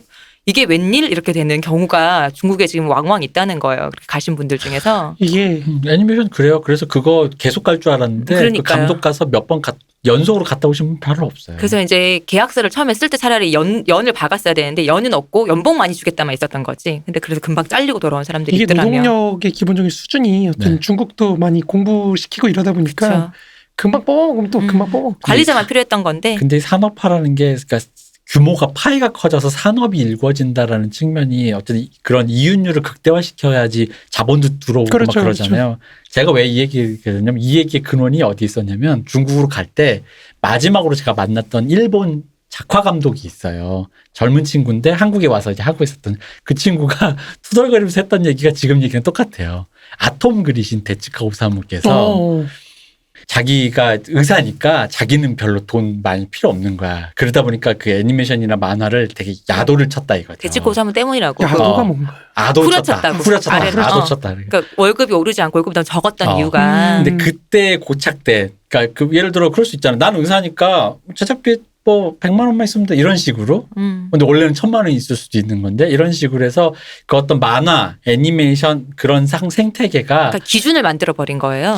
좀 저임금에 맞춰줬다라고 이제 그 친구는 이제 그 친구 말이 사실인지 모르겠어요. 그 친구가 그렇게 얘기하면서 대치카 오사무는 니네한테 신 아니냐 그랬더니 신은 무슨 하면서 되게 비토를 하면서 그렇게 얘기를 하신 적이 있어요. 지는 돈 있으니까 괜찮겠지만 일하는 사람들은 어떡하느냐. 지는 의사니까 그리고 뭐 지 밑에 있는 사람들 자기 집에서 밥 헤매기면서 그렇게 했는데 그러다 보니까 만화를 그리러 왜 선생님 밑에 들어가서 그리잖아요. 그 어시스턴트라고. 사숙을 하죠. 그 어시스턴트의 그 기본적인 그것들이 다 낫다라는 거죠. 근데 우리나라가 또 그 시스템을 그대로 들어왔잖아요. 한국에서도. 근데 그게 오르려고 안 좋은 하니까 것만 아주. 오르려고 하니까 이제 그런 시스템들이 이제 뭐 애니메이션은 왜 한국으로 중국으로 빠지는 거고 만화도 그런 식으로 너 말고도 할 사람 많아. 왜 만화가 산업이 흥하니까 아까 말한 노동력이 들어오니까 힙한 산업이고 일본에선 그런 거잖아요. 네네. 그러니까 저 이제 어시스트 5년 차인데 좀 월급 하면 좀 이제 하면은. 나가 그런 거죠. 그렇게 잔인합니다. 자본주의는 너무 잔인해요. 맞아요. 그러니까 이게 지금 제가 겪었고 주워들은 이 애니메이션 만화 쪽 얘기만으로 적용돼도 지금 말씀하신 게 다 네. 얘가 나왔어요. 갑자기 무섭네요. 되게 숙연해지면 네. 너무 슬프잖아요. 제 그거를 한 5년 사이에 본 거거든요. 2000년에서 2005년 사이에 본 건데 좀 갑자기 진짜 숙연해졌습니다 지금. 그렇죠. 숙연해진다. 갑자기 그 모자 얘기 벗어야 될 것 같아요. 아니 근데 그때는 너무하는 거 아니야라는 마음이 있었는데 역시 제가 아까 원점에서 그럴 일이었다. 이제 2부 초반에 말씀하셨던 네. 지금 그 상태가 계속 가고 그럴 있네요. 일이었습니다. 이게 슬픈 게 심지어 요즘은 중국도 노동력 값이 많이 올라가지고요. 그렇죠. 인도로 빠집니다. 베트남하고 인도로 빠집니다. 너무 그러하다더라고요. 인도 하니까 또 제가 생각나는 에피소드가 있습니다. 또 인도에 컴퓨터 그래픽 관련된 게 좀 앞서 나갔어요. 맞아. 2000대 초반에도. 인도 애들 수학을 잘한다고 네. 하더라고요. 네, 그래가지고 컴퓨터 공학 쪽이 그래픽 뛰어나서. 관련된 또 감독이 한국에서 좀 이렇게 외국에서 많이 갔는데 그중에 한국인도 있었어요. 근데 그 갔다 오신 분한테 또 얘기를 들은 거예요. 그때 그 신혼부부였는데 가서 거기서 아기를 낳고 거기서 사셨대요. 근데 거긴 말로 그러더라고요. 아니 거기가 임금이 너무 세니까 그 흔히 말하는 그 뭐라 그러죠? 메이드? 입주 식모? 입주 가정부? 입주 가정부인데 10대 소녀가 오더래요. 근데 둘을 써도 돈인 월급을 받는 거가 너무 남는다는 거예요. 이런 얘기는 원래 그 많았잖아요. 동남아로 파견된 맞아, 직원분들. 맞아. 네. 그래서 그걸 하고 애가 한 3살쯤 됐을 때 돌아오셨는데 그분이 돌아와서 얘기하기를 육아가 이렇게 지옥인 줄 몰랐어라고 이제서 그치, 말을 사람 그때 말을 다 하셨어요. 써서 했으니까. 사람이 이제 둘이나 된 손이 없으니까. 그래가지고 이제 당연히 여기 오면 이제 뭐 그냥 해야 되니까. 그래서 동남아로 이제 착잡해지네요. 파견 갔던 직원들 있잖아요. 그럼 우리나라 월급만큼 받고 또 현지 있으니까 또 현지에 대한 또 그걸 더 보너스를 더 받잖아요. 근데 왜 보통 사택도 주고 근데 그 상황에서 그렇게 메이드들을 몇 명을 쓰는 거죠. 얘는 뭐 육아만 하고 얘는 밥만 하고 뭐 이런 식으로 네. 한두 명도 많이 썼는데 그러다가 한국을 다시 들어와야 되면은 와이프가 같이 안 들어오려고 그런다는 거예요. 가면 어떤 생각을 할지 아는데 여기서 이렇게 살다가 당신 가서 그냥 돈 벌어서 보내라고 하는 경우가 있다는 거예요. 난 애들이랑 여기 키우고 노동자가 있을게. 비참합니다, 여러분. 그러니까요. 이게 진짜 주변에 듣고 봤던 그러니까 한국인도 그런 식으로 이렇게 임금이 높아지면서 선진국 대열에 그 참여해가 그 올라서는 과정에서의 그걸 우리가 많이 목격하다 네네. 보니까 그런 식으로 노동력 자본이 이탈하고 이렇게 되는 과정들이 지금 수많은 예들을 지금 우리가 얘기했잖아요. 뭔가 제가 그러니까 요즘 들어 진짜 마르크스 이 얘기 들으면서 좀 마음이 복잡해지는 거죠. 그러니까 선명해져야 되는데 네, 맞아요. 오히려 젊을 때처럼 이 자본가 이래야 되는데 오히려 그런 느낌이 안 들어요. 이게 마르크스 매력입니다, 여러분. 그러니까 약간 오히려 나 이런 느낌까지 들어. 우리 안개 같은 방송 남자. 우리 방송 듣고 진짜 이런 얘기 하신 분 들었어요. 나 마르크스 들었더니 보수가 되는 것 같아. 근데 실제로 제 별명이 그 전향 메이커입니다. 전향 메이커 전향시켜주는 사람이구나. 좌로? 아니, 우로. 우로. 운동권 애들이나 좌익적 네. 서양 애들. 근데 그래요. 이게 세상이 이게 마르크스라고 그러고 싶었겠어요. 이게 설명하다 보니까 네. 사실 현실이 그런 걸 어떻게. 그러니까 이게 약간 뭐 물론 이제 그러니까 모순도 있고 그 모순에서 우리가 이제 그걸 고치거나 수정해야 되거나 뭐 그런 류에 대한 목표식 설정이라든가 이런 것도 있겠지만, 그러니까 일종의 이제 어쨌든 간에 그 세상에 대한 분석이라고 친다면 이 분석을 듣다 보면 답답해요. 그 사람의 마음이 모인 세계가 어떻게 굴러가는가라는 그 욕망 자체를 욕망의 그걸 보다 보니까 아까도 말씀드린 이렇게 될 일이었던 거기 때문에 우리 문제는 그거는 긍정해 준다라는 의미에서 그거는 그런 거야. 그러니까 저 사람이 무조건적인 악마화가 될 필요가 없다라는 거가 그렇죠. 저는 오히려 이게 좀 다른 의미로 선명해진다는 느낌이 드는 거예요. 저는 우리 방송의 모토가 그건 줄 알았는데. 그렇죠. 그러니까 그건데 좀 더. 그러니까 좀 더 제가 생각한 것보다 좀 더 크게 보여요. 그러니까 그렇게 될 일이었다라는 느낌이 내 생각보다 좀 더. 그래서 제가 그런 거 조심해야 된다. 이거 현타 맞는다. 맞아요. 현타 근데 맞습니다. 이게 웃긴 게요. 자본주의도 필요 없고 자유주의도 필요 없고 뭐 이럴 거 아니냐. 약간 웃긴 게 네. 저는 이런 말을 하면서 현타를 별로 안 느끼거든요. 네. 근데 남들이 혼자 맞게. 저랑 같이 공부하거나 제 얘기를 듣는 사람들이 갑자기 그러니까요. 이게 무슨 의미가 있니? 그러니까 이게 이미 마르크스가 100년 전에 이런 얘기를 뭐야? 라고 하는 거예요. 왜냐면 진짜로 젊은 친구들은 정말 선명해서 좋아하는 거거든요. 선명할 그치. 거라고 생각해서. 그렇죠. 맞아요. 저거 죽이면 되는 거. 에너미가 저기 있어. 빨간색이라며. 그거야. 뭐 죽창? 어디야? 방향만 설정해. 마르크스 책에 보면 방향이 나와 있다. 저기를 정조준에서 찌르기만 하면 우리는 모두 잘 산다. 그렇죠. 좋다. 이제 약간 그런 식인 거예요. 그 흔히 말하는 죽으면 천국에서 뭐 7,700명의 미녀가 뭐 그거 있잖아요. 그런 느낌으로 생각을 하기 때문에 뭔가 여기에 대한 어떤 매력도 느꼈던 거라고 저는 보는데 막상 깠더니 그럼 무슨 그런 거 죽어서 7,000명의 미녀는 개뿔이고 그냥 안개 속에서 서성이게. 그러니까 맞아요. 그냥 흐릿한데 내가 지금 이 안개 속에서 내가 어디에 갈지 모르겠는 것 자체도 그럴 일인 거야. 그렇죠. 다 마르크스의 설계였던 거군요. 아니 마르크스는 그냥 그럴 것 같아라는 거지. 이제 너도 그럴 거야라는 거지. 마치 그 형들이 예비역 형들이 왜 너도 군대 가봐 이런 느낌 같은 그런 느낌으로 말하는 것 같은 그런 기분인 거죠. 근데 저는 사실 이거를 공부를 하면서 네. 그러니까 되게 사실 양면적인 측면이 다 보여지는 거잖아요. 네. 파악을 할 때. 근데 오히려 그렇기 때문에 더 인간의 실존적인 어떤 결정이랄까요? 결단 행위랄까요?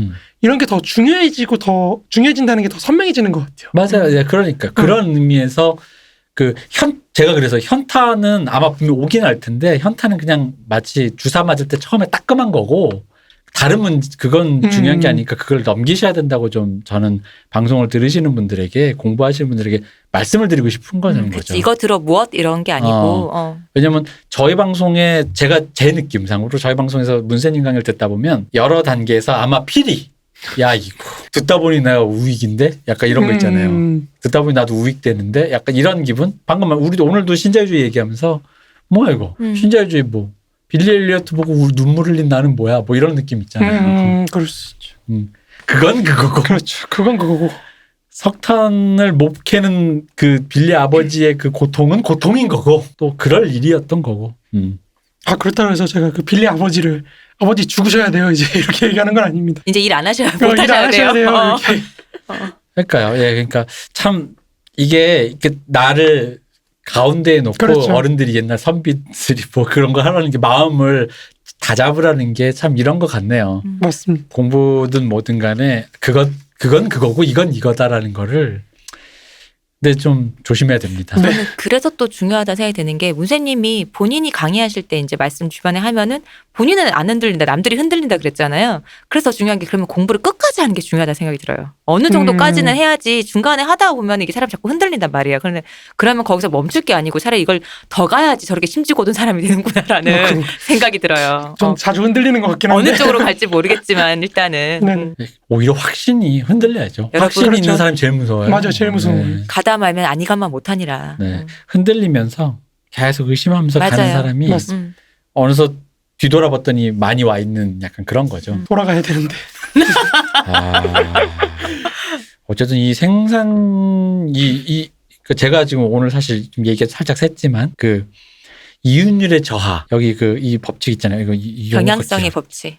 이윤율 저하의 경영적 법칙. 네네. 네, 이윤율 저하의 경향적 법칙. 전 사실 오늘 2부는 이거 하나만 이해해도 맞아 다 했어요. 사실 다 했다고 봅니다. 저도 그렇게 생각합니다. 처음에 그 법칙의 이름만 들었을 때는 이윤율이 이건 경향적이라고 그랬잖아요. 근데 그냥 그 법칙 이름인가 보다라고 생각만 했는데 무쌤이 계속 듣다 보니까 왜 경향이라고 말하는지를 알 것 같아요. 계속 그러니까 이윤율이 저하되기만 하는 건 아니라고 하셨잖아요. 왔다 갔다 하는데 결국은 저하의 경향으로 간다는 얘기인 거잖아요. 그러니까 실제로 그래서 김수행 교수님 같은 분들은 이거 이름 잘못 지었다고 얘기해요. 이윤율 사람 헷갈리게 만든다. 이윤율 저하의 경향적 법칙이 아니라 이윤율 상승과 저하의 경향적 법칙 뭐 이런 식으로 맞아요. 말씀하시거든요. 사람 자꾸 저하만 생각하게 올라갈 되니까. 수도 있다는 거죠. 이윤율 변동곡선. 네, 그렇죠. 그런 식으로. 네. 변동 경향적 네, 법칙이랄까 그렇게 이런 식으로. 말씀하세요, 네. 그분. 그 말씀이 진짜 맞네요. 네. 그게 좀 이해가 되죠. 네. 근데 어쨌든 잠깐 아까 했던 얘기를 마저 끝내자면은 네. 그러니까 마르크스가 얘기하고자 하는 거는 노동자 임금 때문에 자본주의가 한계에 도달한다는 게 아니에요. 그러니까 결국에 수요라든지 이런 것들은 결국 자본가한테서 나오기 때문에 이 자본가들이 결국 자본주의 한계를 만들어낸다는 거. 그렇죠. 그거를 지금 얘기하고 싶어 한다는 네네. 거죠, 마르크스는. 그러니까 이거를 뭐 노동자들을 비난한다든지 니네가 임금을 올려가지고 나라 경제가 망했어 이거라기보다는 많이 듣던 소리네요. 그렇죠. 그런가 봐 이제 그런 한계 속에서도 사실 자본가들이 경영을 잘하면 된다는 거예요. 근데 니네가 제대로 못하니까 사실은 그렇게 된다는 걸 그러니까 마르크스는 결국에 하고 싶었던 얘기는 이게 다 자본가 탓이야. 월급 줄 만큼 주고 많이 주는데도 안 망하는데 많어. 맞아요, 맞아요. 꼭 깎아야지 그렇게 되는 거 아니야? 라는 그래서 거잖아요. 제가 인도네시아로 가겠다는 겁니다. 맞습니다. 네. 그러니까 어쨌든 우리가 이랬듯이 좀 생산 수단과 노동력의 결합 과정으로 보았을 때 비용을 줄이고자 하는 자본의 노력이 네. 이윤율 저하라는 그런 자본주의적 생산의 이윤율이 변동이라는 그렇죠. 변동이 네. 정확한 것 같네요. 지금 그런 장벽을 만들어야 된다는 거죠. 어쨌든 그리고 동시에 이 이윤율 저하라는 게 사실은 이윤율 저하를 막을 수 있는 그런 것들도 동시에 이제 만들어내면서 자본과 노동력을 이제 이용할 수 있는 상태로 만들어낸다. 그러니까 그런 것도 굉장히 중요하다는 겁니다. 네. 생산수단의 저렴화라든지 뭐 외국과의 무역 그리고 제가 아까 좀 말씀 못 드렸는데 주식 자본의 증가. 그러니까 네. 주식 자본이 증가하면은 자본을 모으기가 쉽다는 거죠. 그렇죠. 우리가 그쵸. 돈 네. 빌려서 할 거를 좀 한 더 명한테 빌릴 걸 여러 명이 그렇죠, 투자를 그렇죠. 하는 거니까요. 그렇죠. 그리고 이게 사장님들이 좋아하시는 개당. 열심히 돈 받는 게 아니라 아무튼 그리고 이제 노동력 착취의 증대, 상대적 과잉 구동 뭐 이런 것들이 이윤율 상승 요소들이 이제 이윤율 저하에도 불구하고 다시금 자본주의에 생명력을 부여한다는 거예요. 그러면 이제 이렇게 생명력을 얻은 자본주의는 다시 또 질주하기 시작하겠죠. 네. 네. 그럼 다시 또 질주하다 보면 또 이제 새로운 영역을 막 개척해 나가도 가다 보면은 거기서도 또 다시 이윤율 저하를 만들어내기 시작하고 네. 또 계속 돌고 돈다. 그렇죠. 돌고 돌면서 이제 벽을 만들어내는데 문제는 이 벽을 자본이 넘을 수 있느냐, 계속해서 넘어갈 수 있느냐, 없느냐. 이거에 달려 있다는 거죠. 그러니까 마르크스가 자본론 1권에서 말했던 그 자본의 집중이 이루어져가지고 이제 우리가 타도할 사람들이 점점 적어진다고 얘기하거든요. 그러니까 기존의 자본주의 탄생은, 그러니까 마르크스 굉장히, 저는 이게 굉장히 멋있다고 생각하는데, 자본주의의 탄생은 여러 송영형자들 있잖아요. 농민들로부터 생산수단을 박탈을 해가지고 네. 소수의 자본가한테 몰아주는 거였는데, 생산수단을. 자본주의의 멸망은 그렇게 몰아준 상황이 있잖아요. 네. 소수의 자본가들한테. 이 사람들한테서 생산수단을 박탈하는 거기 때문에 자본주의 탄생보다 훨씬 더 짧고 고통도 적을 거라는 거죠. 근데 이런 과정, 이런 집중이 나타나는 거는 사실은 이윤율 저하라는 벽에 자본주의가 가로막혔을 때 나타나는 일이라는 겁니다. 박탈되는 사람의 수가 적을 것이니까. 그러니까 적어지면 이제 여기서 네. 경쟁이 심해지겠죠. 자본들끼리. 네, 네. 그러다 보면 점점 소수로의 집중이 이루어지겠고 더 많은 착취와 이런 게 일어나니까 얘네만 제거하면 되거든요. 그렇죠. 이게 그러니까 결국은 내가 인도네시아로 갔다가 자본가 원어원 해서. 그렇죠. 원어원 해서. 그죠. 이제 한 명만 남았네? 이렇게 되는 거죠. 너만 없으면 되는 거죠. 그죠. 내가 인도네시아로 갔다가 거기서 또 무한경제에서 뭐 거기 또 이겼다고 치더라도 거기서 또 뭐 상승되고 하면 인도네시아는 발전했다 치면 난 또 뜨내기처럼 더 도망가고 싼 데로 가야 되고. 그렇죠. 아프리카를 가고 남미를 가고 호주를 가고 이렇게 했을 때 만약에 전 세계가 하나라고 치면. 하나라고 네. 치면 하나의 생활. 지금의 한국 정도의 수준을 전 세계가 누린다고 쳤을 때 이제 도망갈 데가 없어. 다 임금이 그렇죠. 다 비슷하다고 다 치면. 비슷해. 최저임금도 그럼 도망갈 데가 없다고 했을 때 그 수준이 됐을 때면 예를 들어 전 세계가 뭐 애플을 그러니까 아이폰 아니면 갤럭시 쓰는 그래서 삼성 아니면 애플밖에 없을 때 이런 식으로 집중이 그렇죠. 됐을 때 됐을 때. 펜텍도 사라지고 뭐 노키아도 사라지고 다 사라졌을 이 모든 것. 옛날에는 어느 나라는 그래도 노키아가 있고 어느 나라는 뭐 모토로라도 있고 했는데 이제 그런 식으로 해서 이 모든 것이 됐을 때 그럼 이제 약간 이런 느낌이네요. 도망갈 데가 없네. 그렇죠. 약간 그런 느낌이죠. 근데 문제는 이제 그게 언제 오냐? 그쵸. 이게 그러니까. 문제인 거죠. 그러니까 그렇게 생각하기엔 왜냐면 저도 요원한 게 그렇게 생각하기엔 우리는 아직 이 전 지구가 균등하지가 않잖아요. 그렇죠. 삶의 균등하지. 조건이 네. 경제 그게 조건과. 핵심입니다. 네. 그러니까 흔히 말하는 그 무쇠님의 입버릇처럼 말씀은 후진국의 그런 아직 자본주의화가 덜 된. 그러니까 그래서 제가 신선하다고 했던 게 일단 자본주의화가 돼야 되는구나. 그렇죠. 왜냐하면 어릴 때는 자본주의화가 안 되는 게 좋은 건 줄 알았어요. 자본주의를 타파해야 된다고 하니까 그럼 자본주의가 안 돼야 되는구나. 그럼 예를 들어 저기 뭐 이렇게 그런 미개척지가 어디 있을지 모르지만 어쨌든 있다고 치면 자본주의가 도입 못하게 우리가 가서 이렇게 저 사람들 여전히 빨가벗고 아름답게 살 수 있게 이렇게 우리가 막아줘야 돼. 이렇게 배리어를 쳐주고. 그러면 안 됩니다. 그렇게 될 줄 알았는데 마르크스는 전혀 딴 얘기였던 거예요. 그렇죠. 자본주의가 도입돼서 훨씬 더 그래서 이 세계가 하나의 어떤 균등한 삶의 질을 유지할 누리고 수 있고 그렇게 해서 모든 것이 하나로 됐을 때 마지막에 이 생산수단이 우리 모두의 것이 되어야 한다. 그렇죠. 그러니까 네. 자본주의가 이제 발전함에 따라서 이윤율 저하라는 벽이 계속 높아지잖아요. 네. 이 벽을 언젠가 못 넘게 됐을 때 자본주의가 오히려 스스로의 독점화 경향이 나타나고 한쪽에서는 네. 그 반대쪽에서는 사실은 이 자본에 고용되지 못한 사람들, 그러니까 예비 프롤레타리아 혹은 프롤레타리아 축적이 계속해서 이뤄진다는 거죠. 네. 그러니까 다수의 프롤레타리아 축적 과정과 네. 자본가의 소수의 독점화로의 경향이 함께 나타나는 겁니다. 그럼으로써 이제 다수에 의한 소수의 수탈이 일어나겠죠. 그때는 오히려 반대로 네. 소수에 의한 다수의 수탈이 아니라. 그러면 이제 혁명이 일어날 수 있다는 건데. 그런데 우리가 예전에 들었던 혁명을 가로막는 그쵸. 그게 또 갑자기 생각이 나면서 그렇죠. 그리고 일단은 복잡한 겁니다. 삶의 질이 일단은 전 세계적으로 균등화된다는 것부터 우리가 그렇죠. 만재고. 그러니까 우리가 이제 오늘은 여기까지만 해야 될 것 같은데요. 네네. 일단 네. 이분은.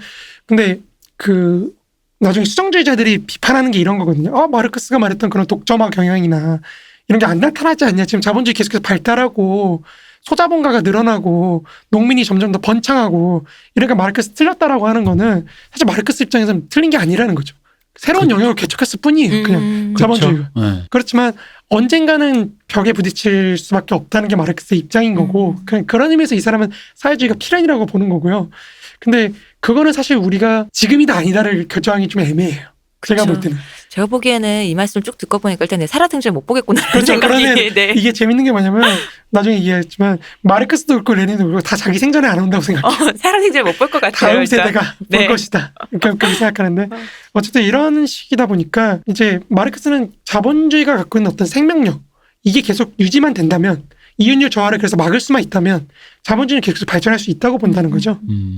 그러면 우리가 다음 시간에 볼 거는 공황의 일반 이론에서 뭐냐면은 그렇게 자본주의가 벽을 뛰어넘었을 때, 이윤율 저하라는 벽을 뛰어넘었을 때 어떤 방향으로 돌진을 하는지, 질주를 하는지, 그리고 그 질주가 다시 어떻게 벽을 낳는지 그 과정을 한번 보면서 네. 공황을 마무리할 생각입니다. 좋습니다. 자, 문세님도 모자를 썼음에도 불구하고 37페이지는 무리였다. 좀 무리였다. 처음부터 모를 줄 알고 있었잖아요. 왜 모르셨지? 우리가 참 그렇습니다. 이거 3부까지 해도 못하겠네요. 끝까지. 당연하죠. 아, 그럼요. 오늘 집에 못 가요, 이러면. 이렇게 천천히 재미있는 네. 오히려 요즘이 좋습니다. 이게 흐름도 그렇습니까? 좋고. 네, 딱 좋아요. 자, 여러분 자본율 변동에 이윤율 이윤율 변동. 변동에. 이윤율 변동에 경향적 법칙. 어렵습니다 이게. 어렵죠. 너무 입에 어렵습니다. 붙는 말이 아니니까요. 이게 왜 그러냐면 굉장히 인덱싱되는 단어가 딱히 또 없어. 맞아요. 뭐 예를 들어 되게 특징적 단어 있잖아요. 뭐 메커니컬 뭐 약간 그런 인상적인 단어가 전체적으로 아니라 들어오는 게 없죠. 이윤율 뭐 저하에 뭐 이러니까 흔히 말하는 그냥 누구야 같은 느낌의 단어라서 그래서 약간 기억이 잘 안 나는데 어쨌든 요거 기억해 주시기 바랍니다. 기억해 주십시오. 이윤율 저항, 발음이 안 돼. 이윤율 저하의 경향적 법칙. 오늘 이분 이거 진짜 이것만 건져도 다 했어요. 그렇습니다. 그러니까 이윤율 저하가 이제 자본의 유기적 구성이 높아져서 이윤율 저하가 나타나지만 그 이윤율 저하가 다시 이윤율 저하를 막는 그런 경향을 나타나게 만들고 그럼으로써 굉장히 복합적인 작용들이 일어나면서 이제 자본주의가 어쨌든 자기 스스로를 제한하는 벽을 계속해서 만들어낸다. 그런 것만 좀 기억해 주시면 감사하겠습니다. 그럼 이제 우리 다음 시간에는 그 벽을 뛰어넘어서 어떻게 또 질주를 하는지 이 그 마르크스 표현을 빌리자면 백마의 기사들이 어떻게 나타나서 돌진을 하다가 프린스 차미인가요? 그 백마의 기사들이 돌격하는 그 끝에 돈키호테인가요, 그러면? 그렇죠. 낭떠러지라는 거 우리는 이미 알고 있어요. 공황이라는 낭떠러지 어떻게 도달하게 되는지 그걸 한번 보도록 하겠습니다. 네, 오늘 수고하셨습니다. 아, 고생 수고하셨습니다. 많으셨습니다. 오늘 안경 본체 고생 많았어요. 안경 거치대의 문쌤님 고생 많으셨어요. 네. 거치대는 이만 물러갑니다. 고생 많으셨습니다. 이동규 대표님 고생 많으셨습니다. 수고하셨습니다. 고생하셨습니다. 감사합니다. 쉬우셨습니다.